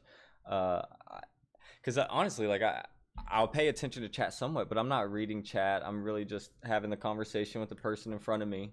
And that's what I enjoy, and that's what I like, and that's what I want to continue. And if I could only do that, I'm fine with it. Yeah, that'd be amazing. I'd watch it. Awesome. Or listen. Definitely. What keeps you going to not? Like I said earlier, there was times where I quit or wanted to quit, and then like, other than me spending money, what keeps you going? And people pushing you, because there's always something internally that keeps you going. What is that for you?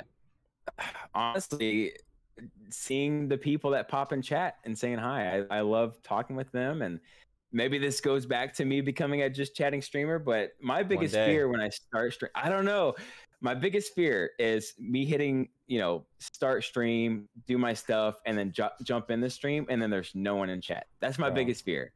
So if that ever happens, that's probably when I hang up the hat. I'm like, all right, I'm done streaming. No one's watching. Even if I have lurkers, I told Cranston this. I keep talking about Cranston, I'm sorry. But if I had an option between having a stream with 100 people watching but no one chatting, or having a stream with maybe 3 people watching but a super active chat, I'm taking the super active chat. Because it's so fun to start streaming, and Buttons is in my stream every stream. I made him a mod because he's such an amazing guy. Yeah, he's in every stream. Catalia, Melly, you, HJ, Melissa, all these people like who've come to the stream and they just chat. That's why I do it. Because otherwise, what am I gonna do? I think I can watch people, I suppose, but I think there's a good mixture that you got to find of one, what are people going to be happy with, and what are you going to be happy with. You got, at the end of the day, I think you got to be happy with it, or you'll never find true enjoyment in it. It will feel like more of a chore, and I think like that's the common ground I struggle with at times, especially when it comes to streaming in general, like a game. It's hard because like I'm so jealous of certain people, like, and not in like a Twitch streaming way, just of like, oh man, like they have this thing that they love, Kingdom Hearts or Final Fantasy, and they're cool with playing it. And I have things that I love, but I feel like are boring to other people. So I don't want to like feel like I'm, I don't know. It's almost like, why'd you choose this game? Or why are you doing this today? And I just leave or whatever. Or they just leave, But, so like. Well, and that's something I've heard with other Twitch streamers before is where they won't play something that they're interested. They want to they stream something that they think would garner the audience. Yeah. And to me, I don't ever want to do that because then I would hate it. Good on you. I don't ever want to sit down and say, COD is where all the people are coming in and watching. So I'm going to play a first-person shooter. I hate first-person shooters. I'm never going to play it. And it's funny because Cranston said, I play Apex. This is when I first started watching. And I was like, honestly, man, I don't watch FPS games, so I probably won't watch those streams. But now that I know the guy personally and he's so entertaining, I don't care what he's playing. So I feel like that's going to come with what you were saying. Even though you love that game, you might find people not liking the game.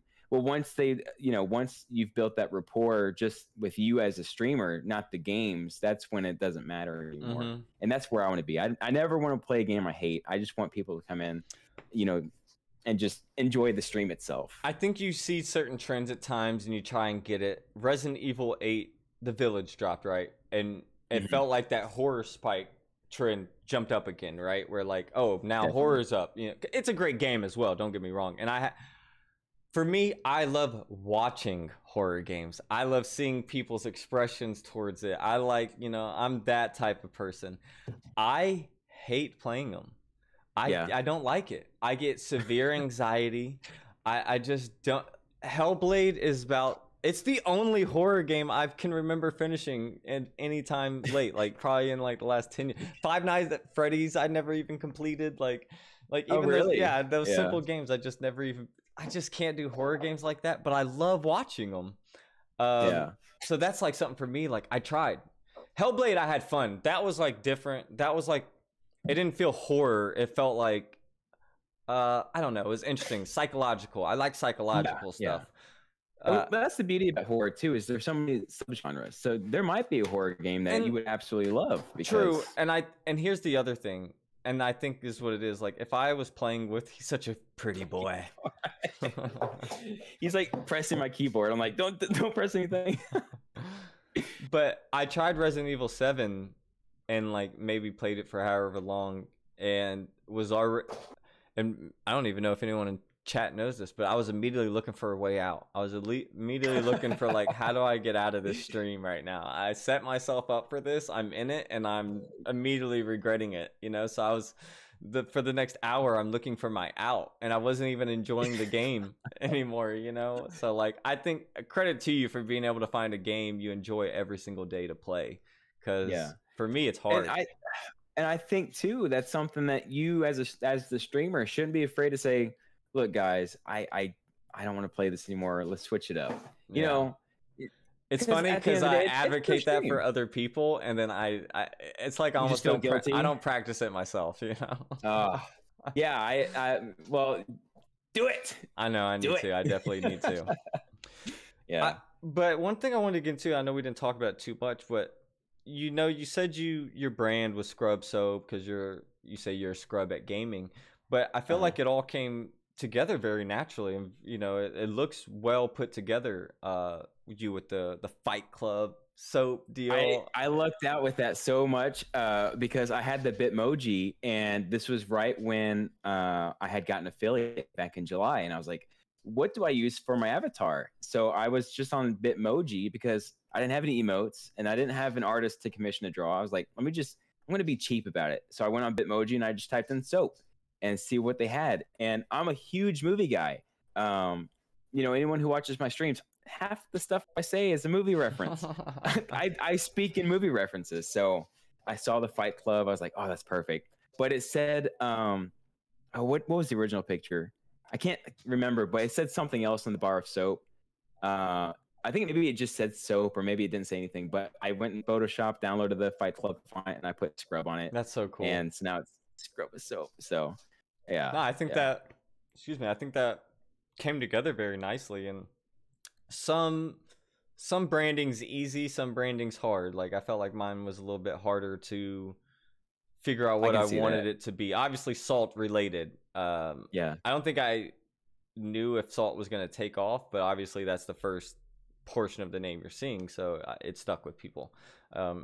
But soap is almost the middle name, and that's what almost sticks out to me, and I think I credit a lot of that to your avatar, because it is the Fight Club thing, and it's like, hey, I am a scrubbing soap, like I don't know, I think it's a very good thing. Do you have, even username aside, do you have any plans on rebranding at all? And if you did, what would it be? I was actually thinking about that recently, because going back to the, saying that I want my streams to feel like a video game, soap doesn't really relate to that, because especially now with it being Scrubbing Soap Bubbles, it seems more of a cleaning brand. Everyone's like, oh, let's clean this place up with soap and all. And I love that. I love that people see my name and they can attribute it to a certain action. But I think soap, this is also hypocritical, me saying I don't like first-person shooters. Soap came from Call of Duty, obviously, Modern Warfare, because of a friend in high school. But it stuck because I'm also a germaphobe. I always wash my hands. That's so funny. So that's why everyone calls me soap. So I don't know if I would. What are you doing back there? I don't know if you can hear that, but I don't know if I could rebrand or not, because Scrub with Soap has been kind of my thing since PlayStation 3. Wow. So it's been my PSN name. It's my first PSN name. So I don't know if I'd rebrand, as far as like, I don't know. That's another. It's not a bad thing to not want to rebrand. You know what I mean? Like, I think a lot of the time, keeping what you got it's what's best. Like when I first started doing, my thing is I'm very minimalistic in the beginning, and then I see what other people are doing, and I'm like, why didn't you try? So like, and then I try, and then it's like, okay, well, I get something. But I am not super artistic, so I have ideas, and I need to talk to people to bounce ideas off of to get the idea that I want. You know what I mean? To kind of make it materialize it. Yes. To actually, I have the foundation, but I need other people to help me build what's around there. So I don't know how, because when I envision the overlay, what I've envisioned so far is very JRPG related, because that's the kind of streamer I am, and I just don't know how I can add soap, both the object or the character of Call of Duty. I don't know, but I don't know if I can give up Scrub with Soap. No, I think it's great. I think it's or even Scrubbing Soap Bubbles. Yeah, eventually you said you call Cranston a year from that. What is it, June? I'm gonna call a year from now. We're gonna be seeing Soap just chatting. We're gonna see a just chatting Soap streamer. You know what? Maybe I have to do research. I have no idea what a just chatting stream is. They just hang out. What do they talk about? They're just vibing. You know what I mean? I don't have that audience, man. And I think it's a lot of things. Like, you see it with reactions, like if they watch videos or whatever it may be. I think that's still considered a just chatting stream, even if you're talking about topics or I think it might end up, you could call it a podcast. Some people would. So we can talk about movies, right? Hey, that might be it. I love movies. Just so keep much, going. Man. Love it. So, you have a full-time job. I know this, and it is a job. I know you don't want to get into it, but it's a job that is outside, and it's draining. and I have a job that's similar. And when you get home and you try and push that button, it's hard. I attribute a lot of it to this. I stopped drinking it a little bit, but I had to start my coffee back up because without caffeine, I'm a dead inside. I just can't do it. Yeah. What keeps you going? What's your energy after a long day? This is not product placement, guys, but it's Bang. I drink Bang daily. Oh man, yeah. Favorite flavor is black cherry vanilla. Okay. It's so good. No, I drink a Bang every morning, and it actually got so bad when summer first hit, and I just did not have energy. My coworker has something called Woke AF. It's a pre-workout. Okay. And I do pre-workout like at 2, That's not a bad so thing. that I would be energized at 6, and then I'd crash about 9 or 10, and then do it again the every other day. But I've broken the pre-workout routine, so it's just a Bang every day. Nice. Yeah, the pre-workout does definitely get you amped. I was kind of, I had these vitamins, but they were like energy vitamins, so they had like, I forgot what it was, like 115 milligrams of caffeine, so about same as a cup of coffee or something like that. So that was like my little cheat code for a little while. But then I started taking that vitamin with Red Bull, and I'm like, what am I doing to myself? I'm just like slippery slope. Yeah, exactly.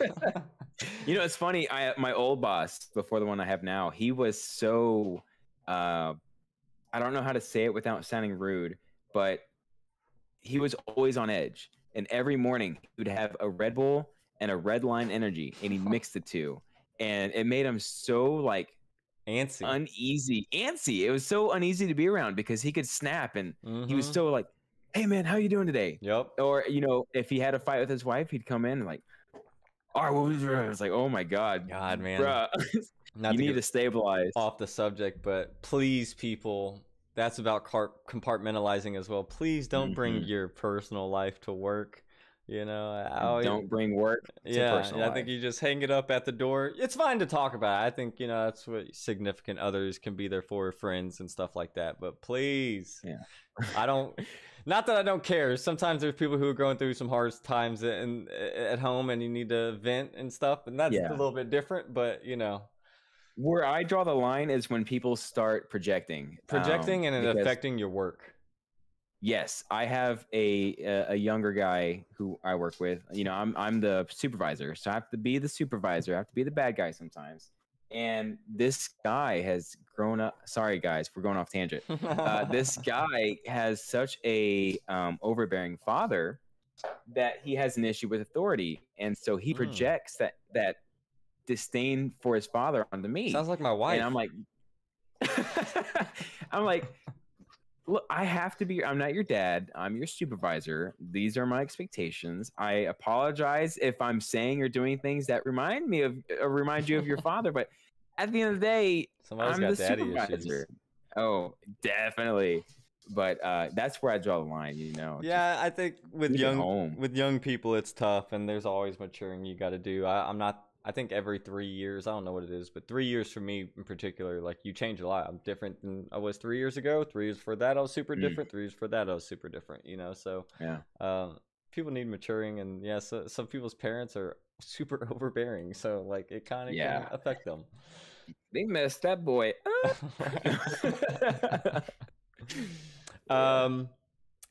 But how's that struggle and the juggle of a full-time job and streaming? And I know you say you're not a streamer, you're a viewer first, but you can still tell you care and you still try and put something into your streams. How is all that? Like, because it can be overbearing besides the energy part.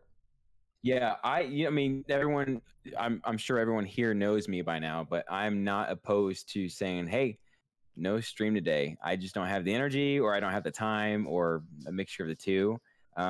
So I guess just know your limit, you know, don't try to force it. That's when you were saying, you know, that fake positivity, it's when you force it, people know. So as far as balancing the two, I don't know.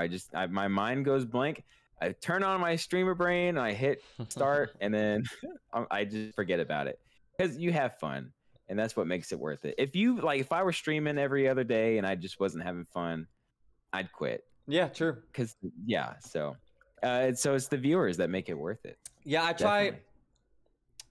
I'm still small, right? So like there are times where there's nobody in yet, and like that's just maybe it's contributed to the times I'm streaming. Also, with what I'm doing with the podcast, and I'm very hyper aware of everything. Nothing like I'm realistic about everything. You know what I mean? As even if I get down on myself, I understand things. So I understand that most of the viewership from this is going to come from other people, right? Because I'm interviewing other streamers, so their viewership will come over here. They'll see me, maybe they might pop in, but at the end of the day, that's their person.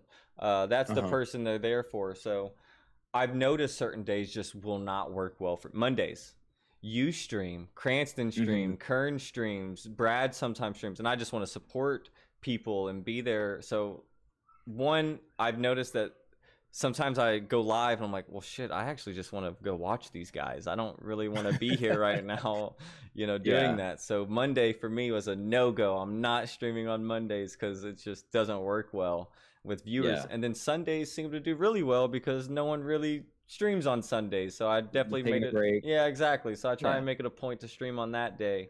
Do you find yourself getting in that a little bit? Because I know you said like it's hard. Cause do you feel like you're almost to me, it almost feels like I'm cheating on a viewer with myself when I want to stream. I don't know if that's the right way to say it, but that's kind of how it feels at times. I feel naughty. Can you elaborate on that? A little bit? I think it's because I'm really not a selfish person, and I try and support. So when I putting myself before other people, I feel like I'm being selfish. Okay, so like by you streaming, you feel guilty if you're taking away someone else's views? Yeah, I feel like no, not even views, or I'm not even there to support them. Or I see. I originally, especially when it comes to podcasting, because if they were a guest or anything like that, I'm always super appreciative. You know what I mean? And like I never want to take away from that, especially like I don't think it's stealing views per se. But I feel like you feel guilty that you're not there in their stream. Yeah, I see. Okay, I feel that way. Especially I've talked about on my stream. Penguin and I have the exact same schedule. Yeah, he's 30 minutes ahead of me. So when he goes live, I'm setting up my stuff, and then he's usually ending before I'm done. And so like I never get to catch the guy. I support him. I would love to pop in and like hang out, but I never can because we stream the same time. And then like Catalia, she's in every single one of my streams, but I can never catch her because she streams when I'm at work or late at night, and I'm like, man, I'm catching you as I'm going to sleep. All I can say is hi, but I always feel guilty. I do too. I literally have left my computer on at night to just lurk in people's stuff because I feel so bad that I'm not able to catch their streams and stuff. Yeah. It's funny. I did that yesterday for Really Kerns. I did too. As soon as I woke up, I turned my PC on, popped in this chat, and went to work. And when I got home, my room was so hot from the PC. And then when I started streaming, my OBS kept crashing because it was like, this was a mistake. But worth it. I did the same thing. That's so funny. Yeah. It's so hard to juggle. And I might be guilty sometimes to feel like where I feel like, I don't know how to word it, where I felt like, how come this person isn't, coming in the stream? Not necessarily like I'm supporting, so aren't you supporting, but like, maybe I'll see someone actively in this person's chat, but they're never in mine, but they're still super supportive, but I'm like, how do I get your attention? How do I get you to come in? And I've been guilty of feeling that way. The only thing I feel like where it is for me is when there's people I like, I have no problem supporting them, and I don't need them to support me back for me to like them. I just truly enjoy it. Like, if no one, like Robert being in here, Han being in here, like they don't have to be in here. Like I truly appreciate them hopping in and enjoying something,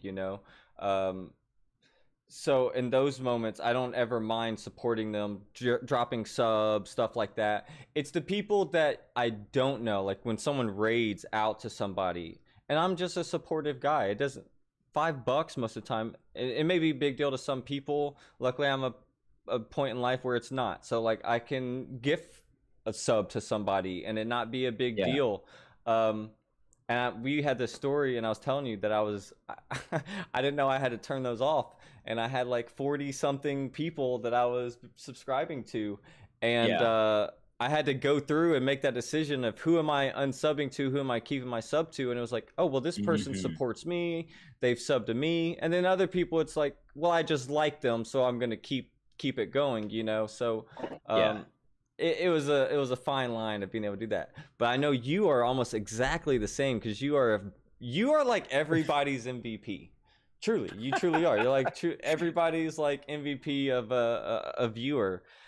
Uh-huh. How do you do it? How do you go about it all? Not even just the gifted subs or the bits or anything like that, because you seem like such a giving guy. I love supporting people, especially if I agree with the content they're creating. If I feel like they not deserve, because everyone's deserving of some Not everybody. support. Let's be real. Everyone I've met through Twitch, I felt like I wish I had. I mean, I said it yesterday. If I had all the money in the world, I wouldn't have any money because I'd give it to everyone. But I'm in a position right now where I have a little more disposable income. Let me take that back because I'm shooting myself in the foot. I'm giving too much. I'm giving away more than I make. So I need to slow that down. Slow that down a lot. So a lot. Yeah, it's You can't give more in than fact, you make. I know, but you get in that mindset. Twitch gets so addicting. You get that dopamine hit. It is, and I feel like they make it too easy. I think it.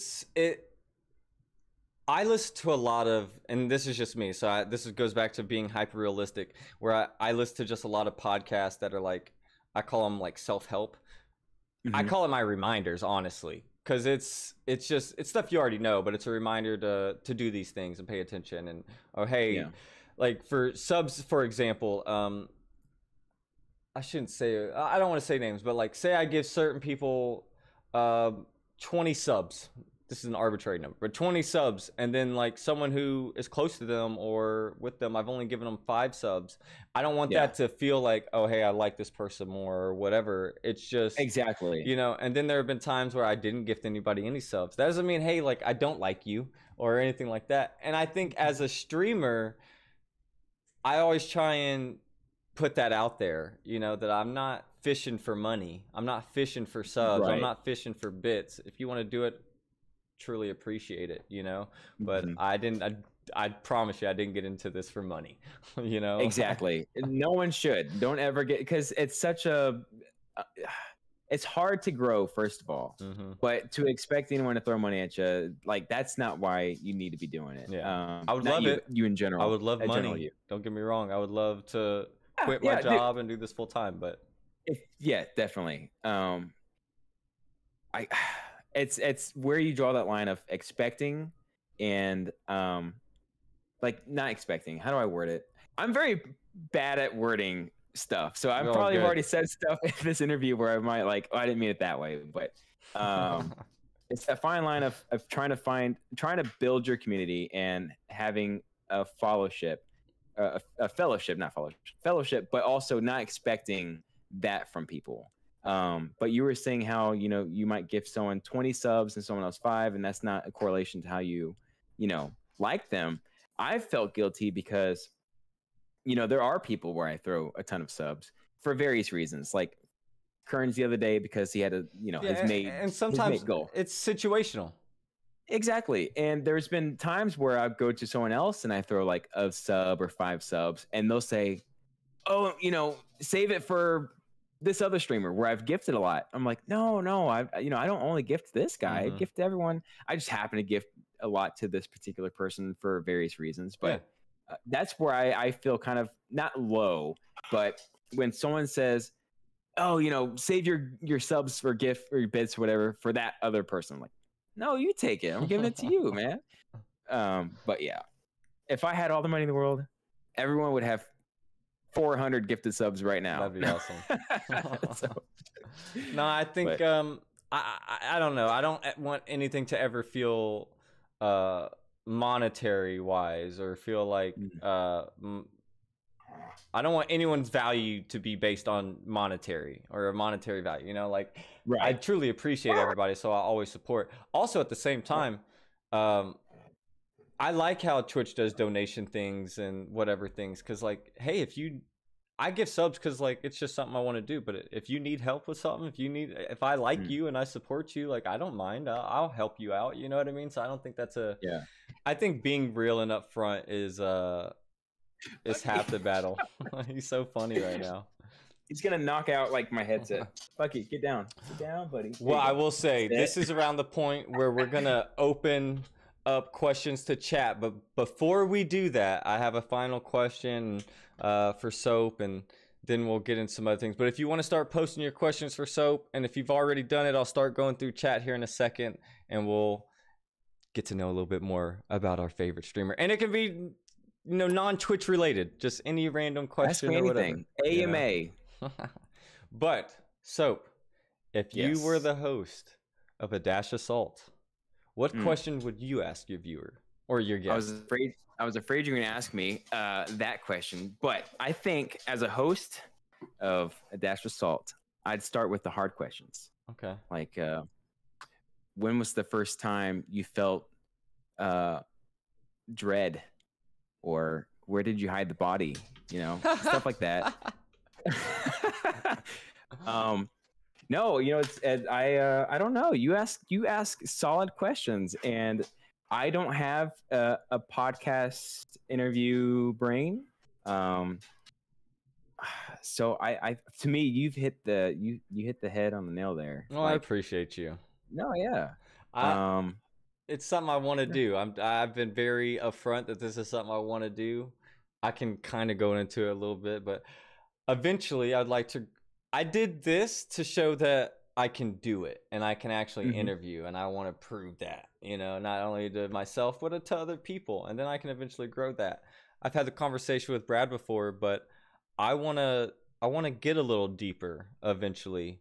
I just don't want it to be that right away, because I still want to get people on, and I don't want people to feel wary about like, are we going to talk about this, or you know what I mean? I just want people to come on for right now, and then later on we can get into all that type of stuff. So it doesn't have to. What's your end goal for that? Like Diane Sawyer, sort of?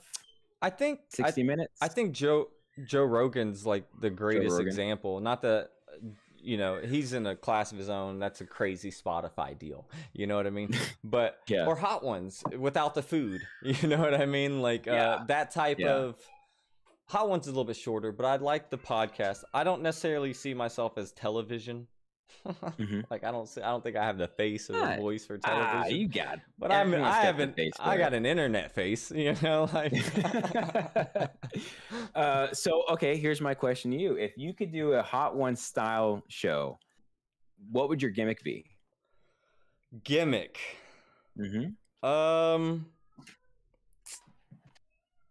I don't know. That's hard. I've thought about this. It wouldn't even have to be food related. Yeah, it doesn't have to be food. And like, I think with branding, you always try and bring it back to what your branding is. I just don't know what you can do with salt. One, salt can be bad for you. Too much.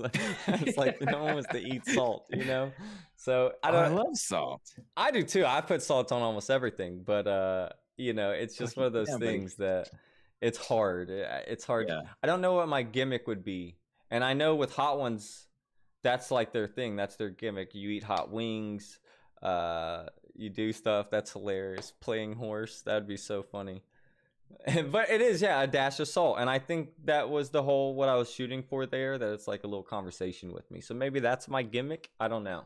Yeah. But I think eventually I want to go deeper, not just talking about streaming, but talking about life. I'll be real. I want to talk about not politics, not religion, maybe nothing like that. I took world religion in high school, and my world religion, I was living in Salt Lake City at the time, and my world religion teacher was Mormon, but she didn't talk about her religion, which I always thought was very, good for her, but she would have these super insightful conversations. And then I found out she had a podcast, and it was just one of these things where like that was like my first introduction into it, you know, and like, oh, anyone can do this. You don't need a studio, you don't need all of this. So I think now that I'm here and I'm 30 years old now, next week, you know. Who would you say has been your biggest inspiration for the podcast, for venturing into this side? Like around me wise, or yeah, I'd say in a personal aspect. My friend Brad, like he's the one that drove me to it. I think I was saying it on Robert's when I had Robert on, but we would just call each other and talk for hours and laugh and have a fun conversation. Like, oh, did you hear about this coming out, or did you hear about this movie, or did you see? And this is pre-COVID, obviously. So, you know, we just were like, man, why aren't we just recording these conversations? Why aren't we posting them out there? So, but at the end of the day, as much as I like podcasting, and I really we are starting that back up, the Grow in the Show podcast.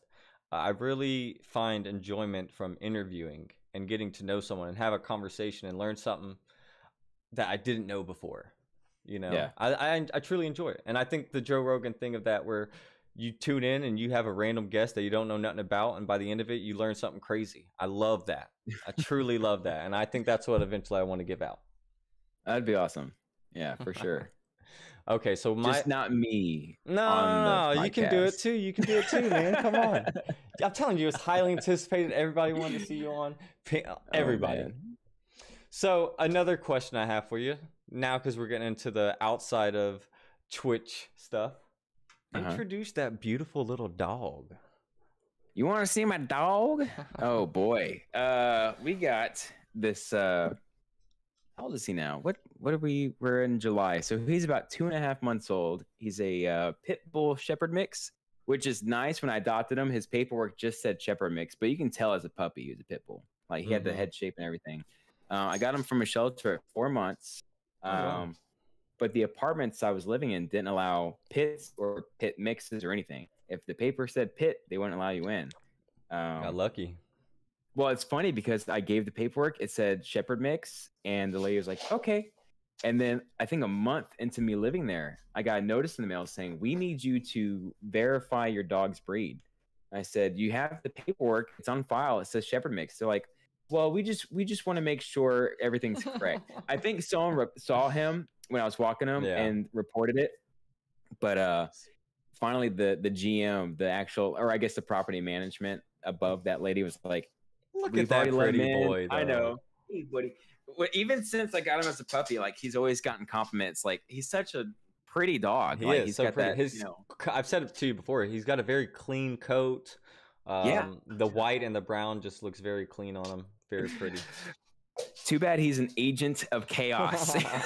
We love the chaos. My favorite clip so far was from Buttons, where I'm just sitting here talking on stream, and you see Bucky in the background throwing around a laundry hamper basket, just like tossing around. It's like, that's so funny. This is the perfect example of Bucky. See, this is what he does most. Well, he's stopping now. Usually when I'm streaming, he's like by my side eating my hand. Yeah. I think that's the funny parts of it. Yeah. All right. We need like a YouTube supercut of just Bucky interrupting the stream. That'd be hilarious. I don't think it'd be that hard to find or to be able to make it. Probably not. There's a lot of content out there. Bucky, would you stop? Something on my lip. I feel like something just attacked me. All right. I don't. Once again, if you saw any questions or you saw anything that I'm not seeing, go ahead and ask away. I'm in your stream, but I did not see. I didn't read any of the chat. I didn't go through it yet, and I don't want to feel rude. And at some point, my chat updated, so I don't have everything on here. The very first thing that I can see is Solo Conway saying hi to Melissa. So anything before that, I do not have on my screen. Okay. But hello, everyone. Yes, how hello. are you? Thank you for coming in. Buttons, Ham, Melissa, Robert, Brad, HJ, Conbo is in here. Catalia was in here, or still in here. Oh, hi, Catalia. Hi, Conbo, and Melissa, and Buttons, and Brad, and HJ. So many people. TK in here. TK. Hey, we were gushing over TK. But yes, truly amazing people. Penguin's in here. Penguin, hello, Penguin. No, I truly appreciate you guys jumping in here. I think it's I appreciate all y'all. No one ever has to be in here, so I love it. Anyone got any good questions? Yeah, I want to know. People got to know about soap. You know. You can ask me anything. No. Question for soap. You want to throw down? Ooh. Who said that? HJ. HJ. You want to meet at 205? He can beat my ass. I am not a fighter. That is for sure. I got another question. How is it? Because y'all have known each other for so long, right?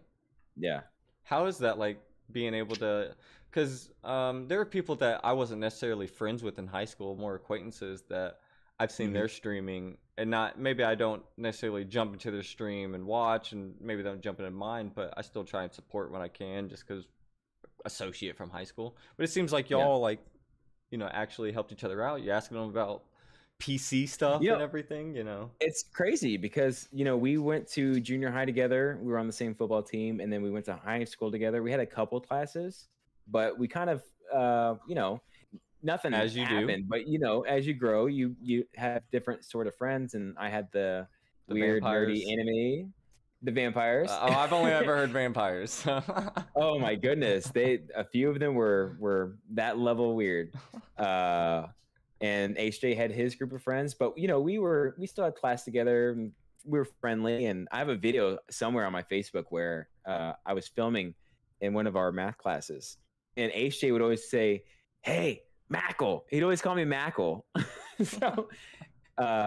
And then he like just throws a hat and hits my camera. So we're friendly. And then, you know, high school kind of, you know, grew apart. And then pretty recently, like he said he was really big into computers. And that's where we kind of rebonded, was through the PC and stuff. And then streams, he joined Twitch. I think he said he joined Twitch to watch my stream. Oh, awesome. And then now he's everywhere. You know, he's such a big Twitch supporter himself, and I think that's amazing. So no, I truly, like, once again, I'm always down for the viewers, and even if you aren't a streamer, and he streams sometimes, and excuse me for burping on there and not saying anything. Just I do it all the time. I push through it, you know. Me AF. But you know, the viewers make you what you are, so I always appreciate them. Definitely. I love you guys. So I did see Robert say, what's your next goal for your stream, and what are you trying to achieve, so to speak? So that kind of goes back. Nothing set in stone. I can't answer that right now. I'm just going to continue. How about this? If you just all of a sudden started, if you were getting partner numbers or 1,000 views, you know, what would you be doing differently, or would you try and keep doing the same thing? I would like to think nothing. I would not change my streams just because of numbers. We definitely been doing a lot more of this. That's what makes a just chatting stream awesome. Yeah, just the craziness. No, I don't think I would change anything. That might be a detriment, really. I know you kind of have to learn to go big, and I don't have that in me, not yet, anyway. But I don't know. I don't know if my streams would change or not. I would work on my sociability, that's for sure, because it'd be a mess right now if I had partner numbers. What about outside of Twitch?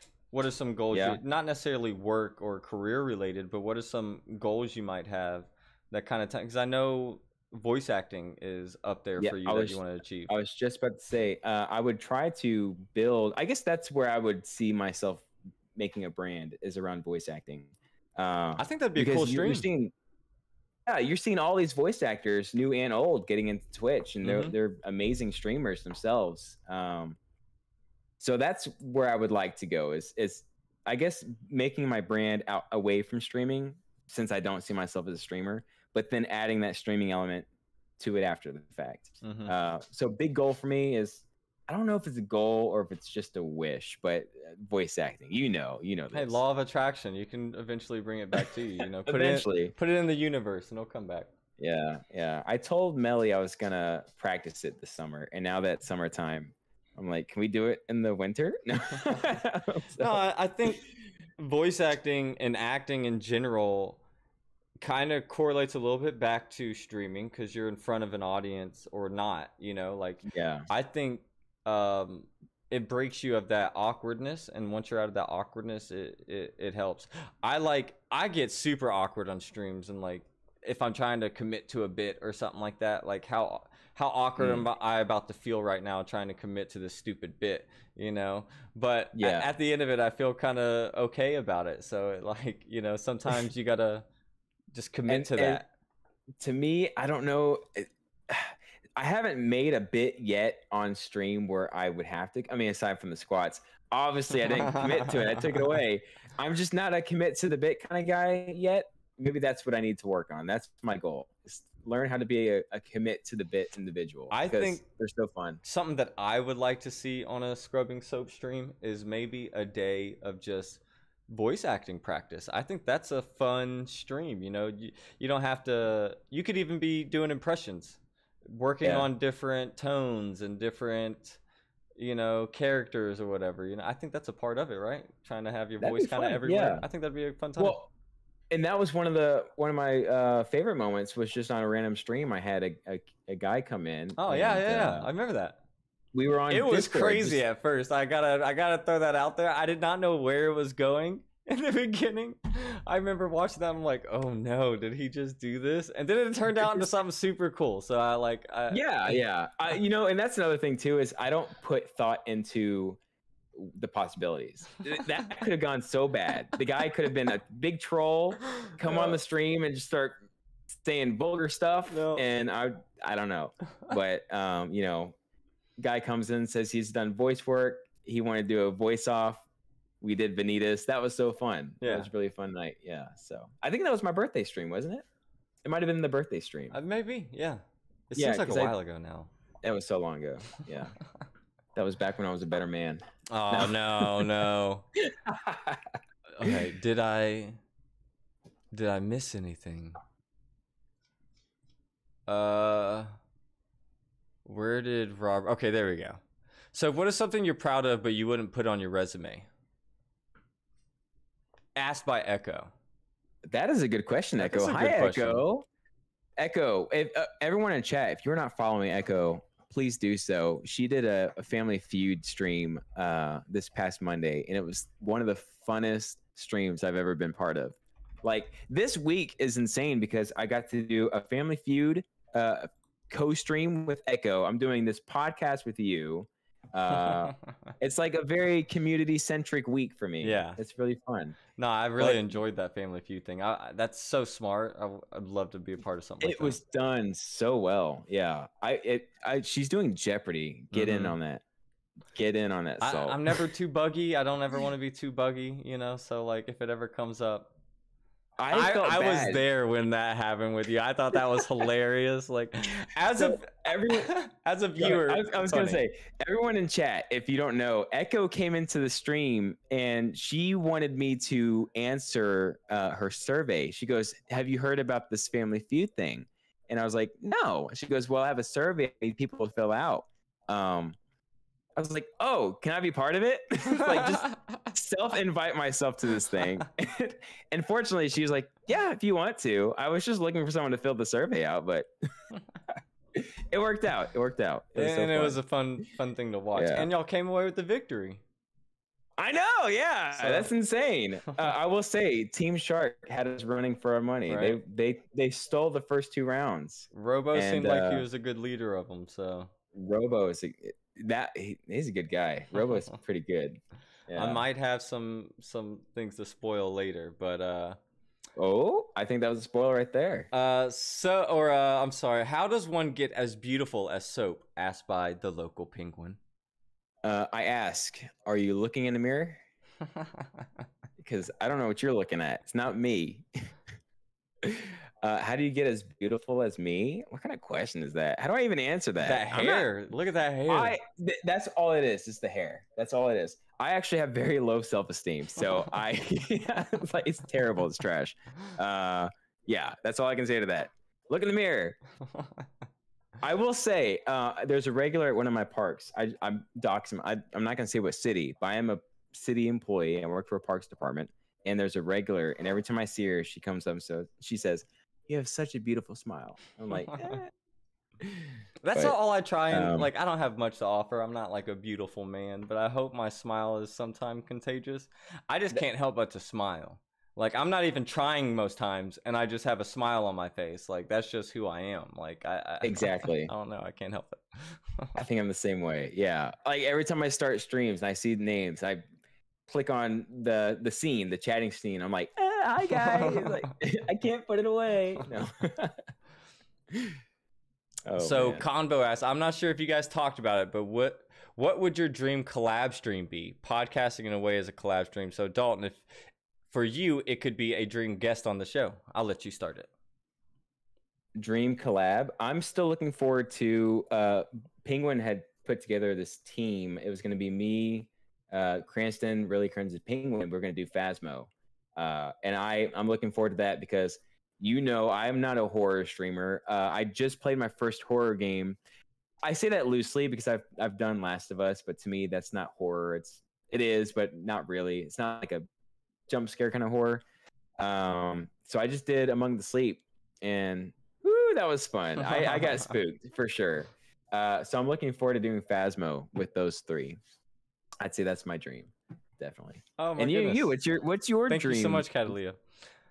What did she say? Hi, Catalia. No. It's hard because I get my nerdiness involved. Where like I've said this before, I'm a huge Game of Thrones nerd. Like huge. Yeah.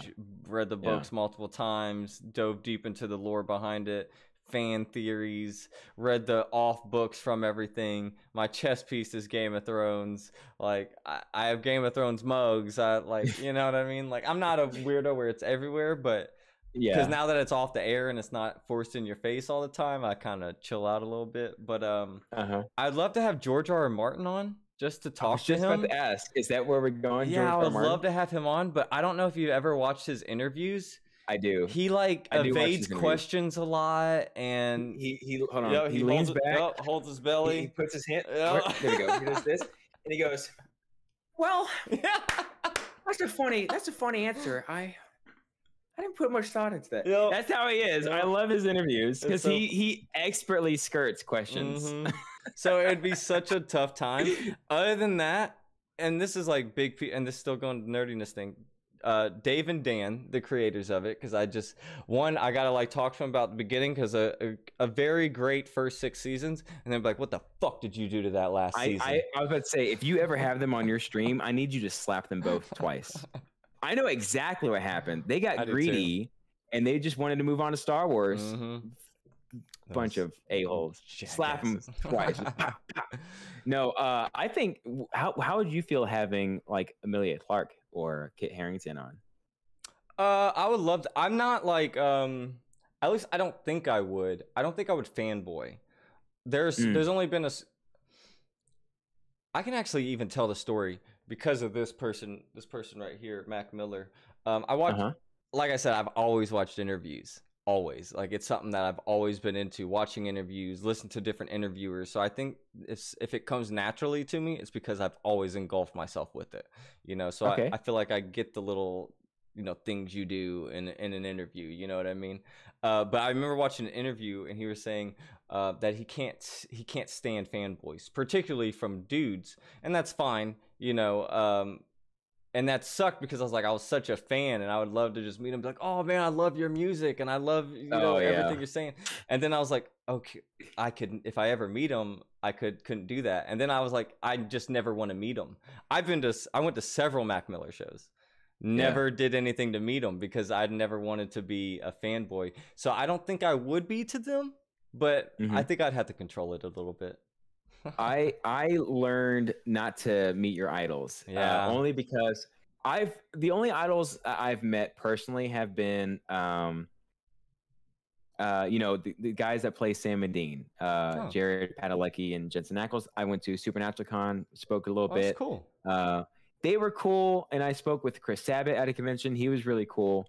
But the biggest turnoff I've ever had, it wasn't my idol. It was actually Melly we met Billy Zane because he was the voice actor for Ansem from the first Kingdom Hearts, and so he was doing a signing for, it was a horror convention, so he was doing like what was that superhero? I can't remember the movie, but he had a couple of things that he was signing for, and all she was gonna take a photo with him, and all she asked was him to do one line from Kingdom Hearts, and refused. And then another one was when another friend wanted to do a certain pose with the guy, but the pose put him in a very not submissive, but in a light where he didn't look like he was the celebrity. Yeah. So he was like, no, I'm not gonna do that.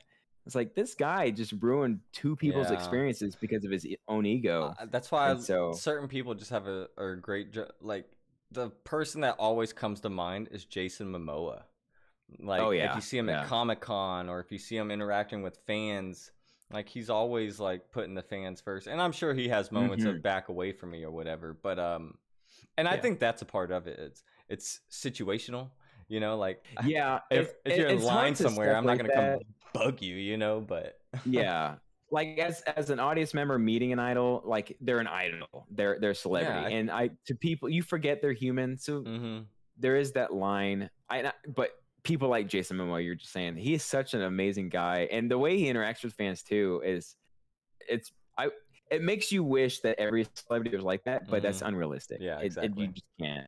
I know if I were a celebrity and I had people bugging me every day, I'd probably be more like, maybe like Billy Zane, where I was like, can you just leave me alone, man? Like, I'm trying to enjoy this dinner. I've heard bad things about Kit Harington. So, like, I don't know if I could. Oh, really? Yeah, I haven't heard and maybe not during an interview per se, but I don't know if I could ever sit down with him. But believe it or not, he's not the character I'd want to sit down with if we were talking about all Game of Thrones. Peter Dinklage would probably, I was just about to say, would probably be the person I would want on out of all the characters on there. I know. I suspect he was very angry with the last couple seasons, because there was one interview where he's describing the attack on Winterfell, where they're all hiding in the crypt, and he goes, "We're hiding in a crypt, and they're bringing all the dead people back." But I guess Tyrion's not that smart. And I was like, "Oh, you can tell he's pretty jaded about the experience." But no, he'd be so cool. I just said Kit Harington because I used to do a Jon Snow voice back when I watched the show. I'd love to do a Jon Snow like with him. Bro, I could honestly have a Game of Thrones podcast. That's how much useless knowledge of Game of Thrones I have about actors, about characters, about, oh my goodness, it's ridiculous. You know what? I want you to put out a 10-hour video of just going over the lore. Well, I've never read the book. Oh, really?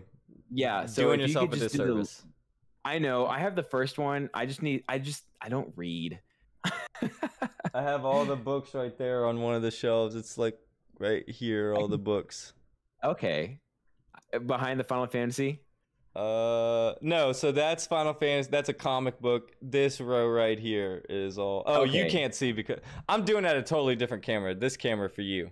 Oh, there you go. This camera for you. That's all. Oh, at the top. Yeah. On the top of it. Okay. That's so cool. All right, so let me get back to the question. I'm sorry. We'll try and wrap it up. I'm sure you got stuff to do. I got nothing going on. Soap, is the cuter twin Matthew? The cuter twin is Mark. Okay, that's fair. That's fair. Yeah. No, I think everyone here would agree that you're probably the cuter twin.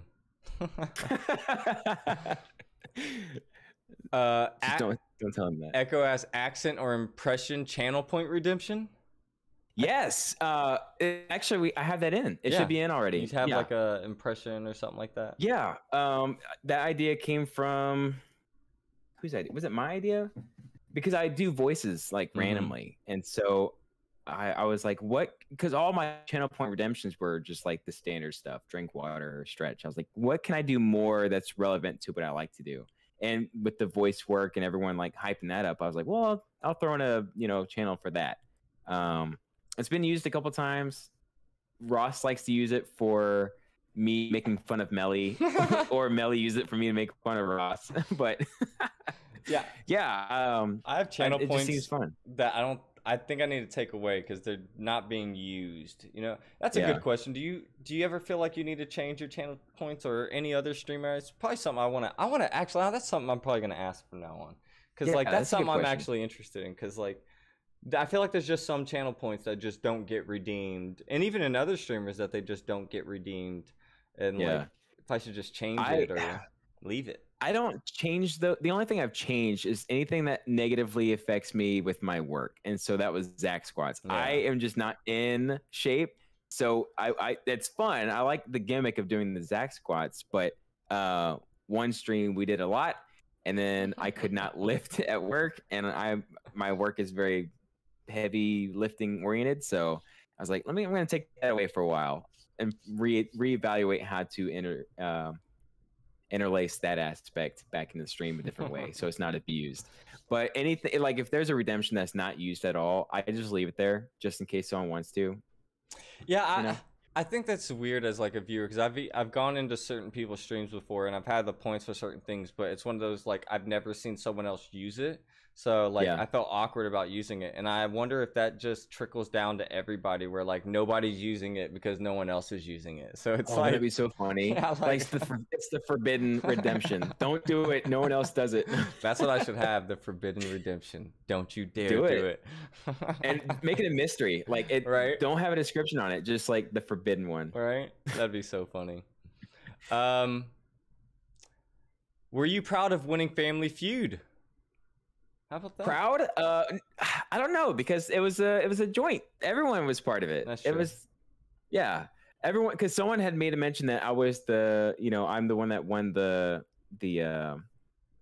last one. I don't know what you call it. I forget what they call it. Yeah, but The 20,000 Yeah. whatevers. Mhm. But I only got like 80 points. Cora is the one that got the 120 points, so she should get all the credit. Don't give me the credit, you know. But no, it was really fun. I'm proud to have participated with it. Buttons, I'll play that for you. I'm sorry I don't have it set up on this stream. I just never do sound alerts on the podcast stream or a screen, but I'll do it on another one. I got you.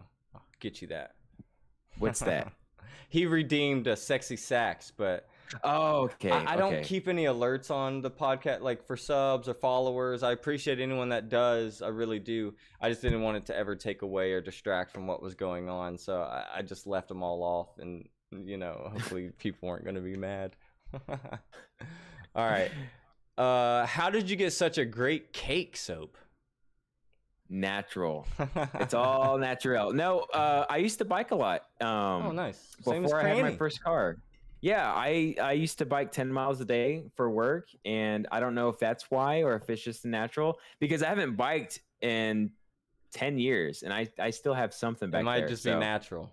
It's just probably natural. Everything's natural and lucky, I guess. I'll hydrate. Yeah, like as a skinny man, I got to tell this real quick just to throw this out there. I've been working out every day, right? I've been eating more food than I ever have in my life. I mean, like right when I wake up, I'm eating stuff. Mass gainer shakes, breakfast, lunch, dinner, snacks in between, as well as another mass gainer shake. I can't gain any more damn weight. Like I'm stuck. And we talked about this. I'm the exact opposite. I can't eat because I have such a low metabolism. I put on weight. I could eat a single slice of pizza and still put on weight somehow. That's crazy. It's not fair. It's not fair. Buttons gets on my case because like right before stream, I'll probably eat a protein bar for dinner. That's all I can eat just to stay like this size. If I ate any more, I'd be huge. We need to let's change bodies. Hey so man, hey, I've been this skinny forever, so I would love to. I'd love to. I can't stand it. I grew up such a fat kid. I was a little chunky kid. Listen, my son's becoming a little chunky kid. I love him, but he snacks too much. He's like, I will say, like, I'm throwing this out there. I think for either the 10th episode or the 20th episode, I think it might be the 20th episode because the 10th is already like right around the corner. Right around the corner. Yeah. I think it's gonna be a just me episode, and I think I'm just gonna go all out and say everything. I'll make the first little bit about streaming and my journey, and then the last little bit AMA type, and just tell stories. That's amazing. Like, I think that's what I'm gonna try and do for my 20th episode. So I think that would be kind of fun. Dash of salt with more salt. It made me think of like when Button said salt needs that Joe Rogan DMT. It just reminded me. So, Yeah. to wrap it up, one, appreciate you for coming on today. Appreciate everyone who tuned in and stayed in and asked questions and redeemed stuff and all of that. I truly appreciate you guys. But love you guys. Is there any streamers or guest and general content creators that you would like to see on an episode of A Dash of Salt? I have a few names to throw out. Okay. Yeah. I would love, you already know, I talked to Chad about it. You already know Chad's down. So I'm going to leave his name out. But how insane would it be to have like Autumn on your stream? Okay. Do you think she'd ever do it? I think she would. She's so busy. Yeah, that's the other thing. And I've talked about it with Brad, because Brad actually watches Autumn, because he likes Resident Evil, so he tunes into her a lot. And I thought about, he said that as well, and I don't know if I would reach out to her. I would definitely reach out. But you know, sometimes, and it might be, I think it's whatever. It's strategy plans, but like. I did my best friend Brad first, right? Because I wanted people to realize I was serious about it. I knew I couldn't just jump in. I probably could have got someone on, but like, it's easier to get your best friend. He already knows what I'm about. I can do it. Now that showed everyone what I'm doing, and it's a real podcast. Then it's easier to get other people on. And then I ask people this at the end, because then I can go to them and be like, hey, this person suggested you to come on to, now it's not just me coming at them and like, you know, saying, well, let me say, Autumn has mentioned having a crush on moi. Oh, really? Like, hey, okay. Hey, Soap recommended you to be on the stream. Why don't you come on over and do a dash of salt? I said that though. I might have to do that. No, I would say, it'd be really cool to have Autumn. Who else would I think though? Autumn and Chad. And I always feel bad answering this because like I don't want anyone to feel like I didn't like suggest them. You know what? How about as a viewer having Buttons on? Okay. As a supporter. I think that'd be really cool. Buttons, you have to join. Talk about your life as an audience, as a viewer. I've thought about that a lot, of like getting a viewer on, like HJ, for example, even though he streams as well, but like HJ, and like being, because he's in a lot of people's streams as well, and he sees like thinking like, whoa, what do they like, what draws them into certain streams. I think that'd be an interesting podcast episode.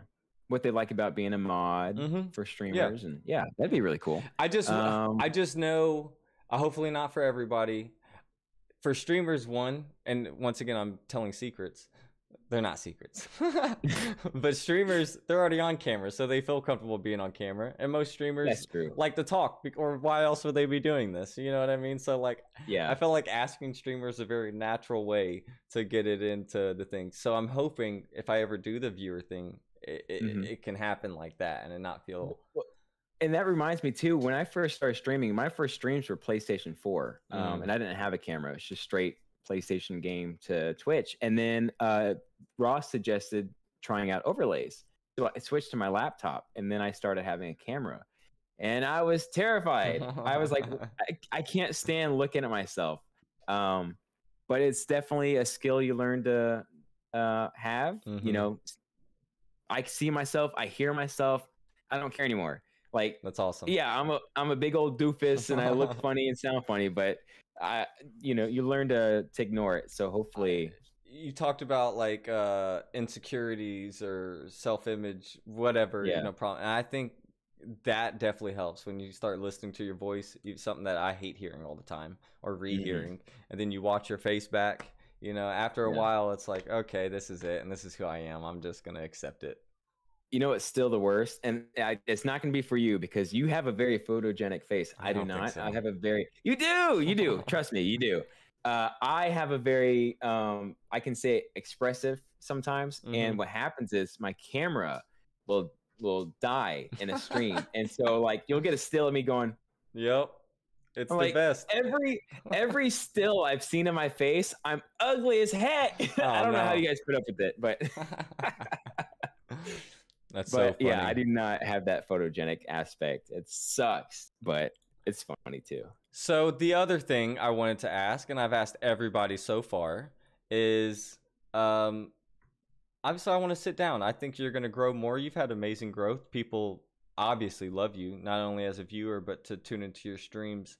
And there's ups and downs of everything, especially the times right now. And I think everyone's going to Yeah. experience a little bit of slow growth through this next Mhm. year, not as fast as the previous year. But I'd love to sit down with you again in like 4 to 6 months and have Yeah, you back for on. sure. And I know they were You know, just joking about my next guest being Soap again, but yeah, I want you to have I want to have you on again. well, it's unfortunate. I feel like now I've gotten in the game too late because yeah, we are seeing this dip because of COVID ending, Mhm. and I only started in March technically Same. because even though I started in July, I only had 70 or so followers, but then that first month of March, I got 100 follows just from networking and everyone coming in. But now I can't even look at my emails when I'm done. It gives you that summary. I already don't look at my numbers during the stream, but I was guilty of like looking at my summary after the fact. And every email in April and May was saying negative, like this, it was less than the last. So I was like, I can't look at this anymore because I'm losing my mind. Yeah. But it's definitely helped. I'm not looking at it anymore. Same. I don't care what my numbers are. Even if I'm, I don't care anymore. Yeah, I think it sucks. You care a little bit in the beginning because you want to hit affiliate, and then after that, you're like, okay, well, I just want to put on good content, bring people in.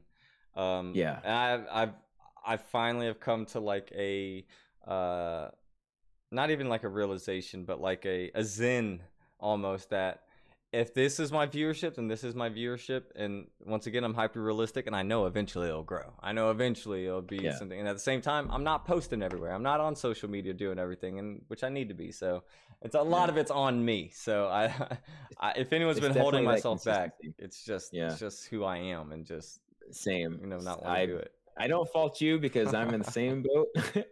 But no, I think you have what it takes to, especially with this, you have what it takes to explode. Well, and I can see you doing like a Joe Rogan I appreciate it. style. It'd be so cool.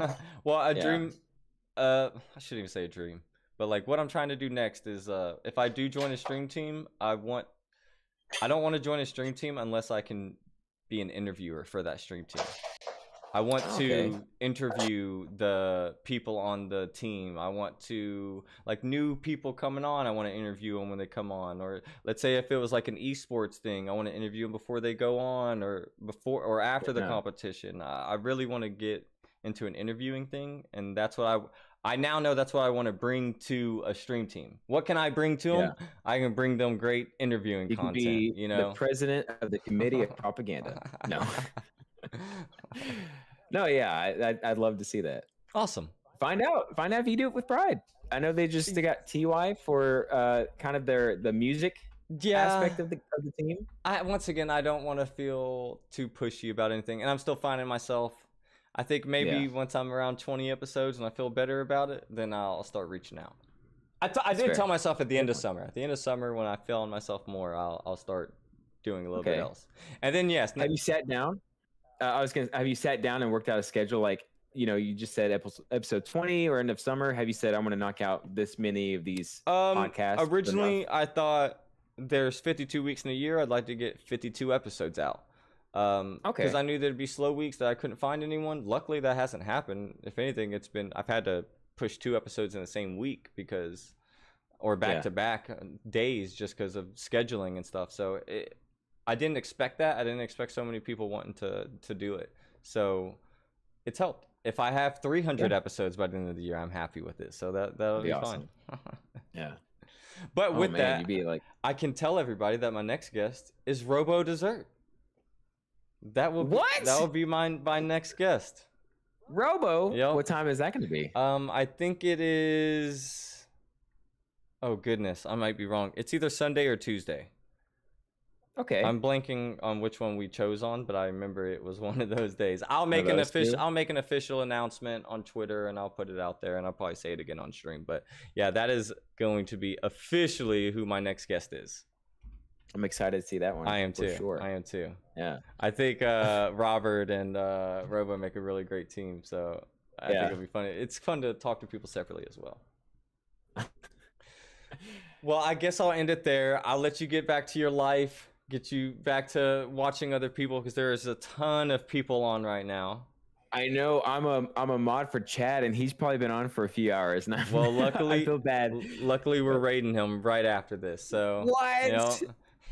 Everyone, if you are in chat, you're not following Chad Music _ please do so. He is a variety streamer, Warrior Light streamer. He does music. He's such a chill guy, and he also knows how to commit to the bit. It's so good. He's playing Final Fantasy VII right now, I think. Once again, he's a selfless guy, and he's promoting other people. But please promote yourself one more time. How do I do that? Who are you, Soap? Where can they find you?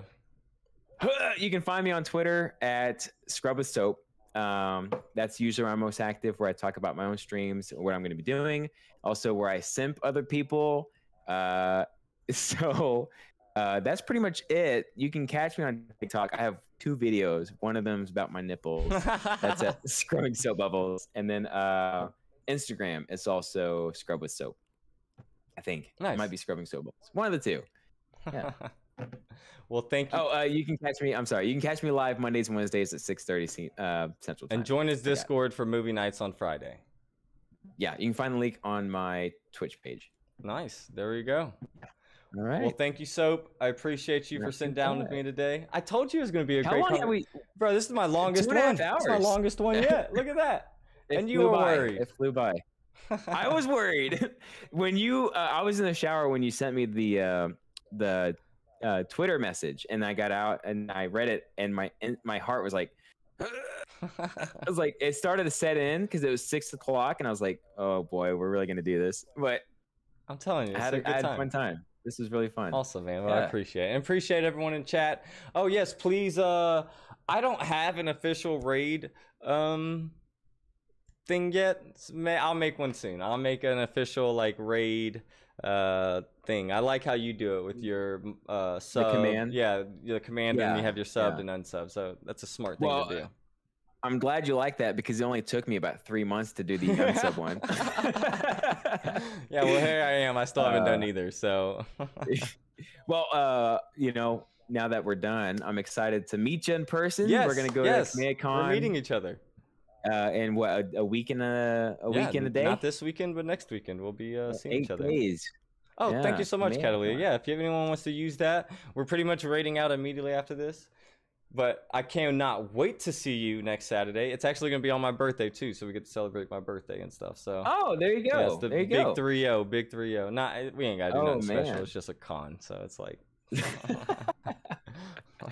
Well, I'm excited to see you then. Yes, I am too. Yeah, and HJ as well. Brad's going to be there as well, so it's going to be a fun time.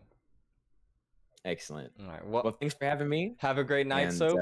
And I'm sure I'm so sorry. I'm sorry, chatters. I didn't read any of your stuff, but I love you all just the same. Listen, I read about 75% of it when I read back through, so I appreciate all you guys in here. You got Catalina, thank you so much for making both. I truly appreciate you guys. Catalina just left a sub salt raid and an unsub, so if you guys want to do that. Catalina, can we talk about a cutie, by the way? Catalina is so cute.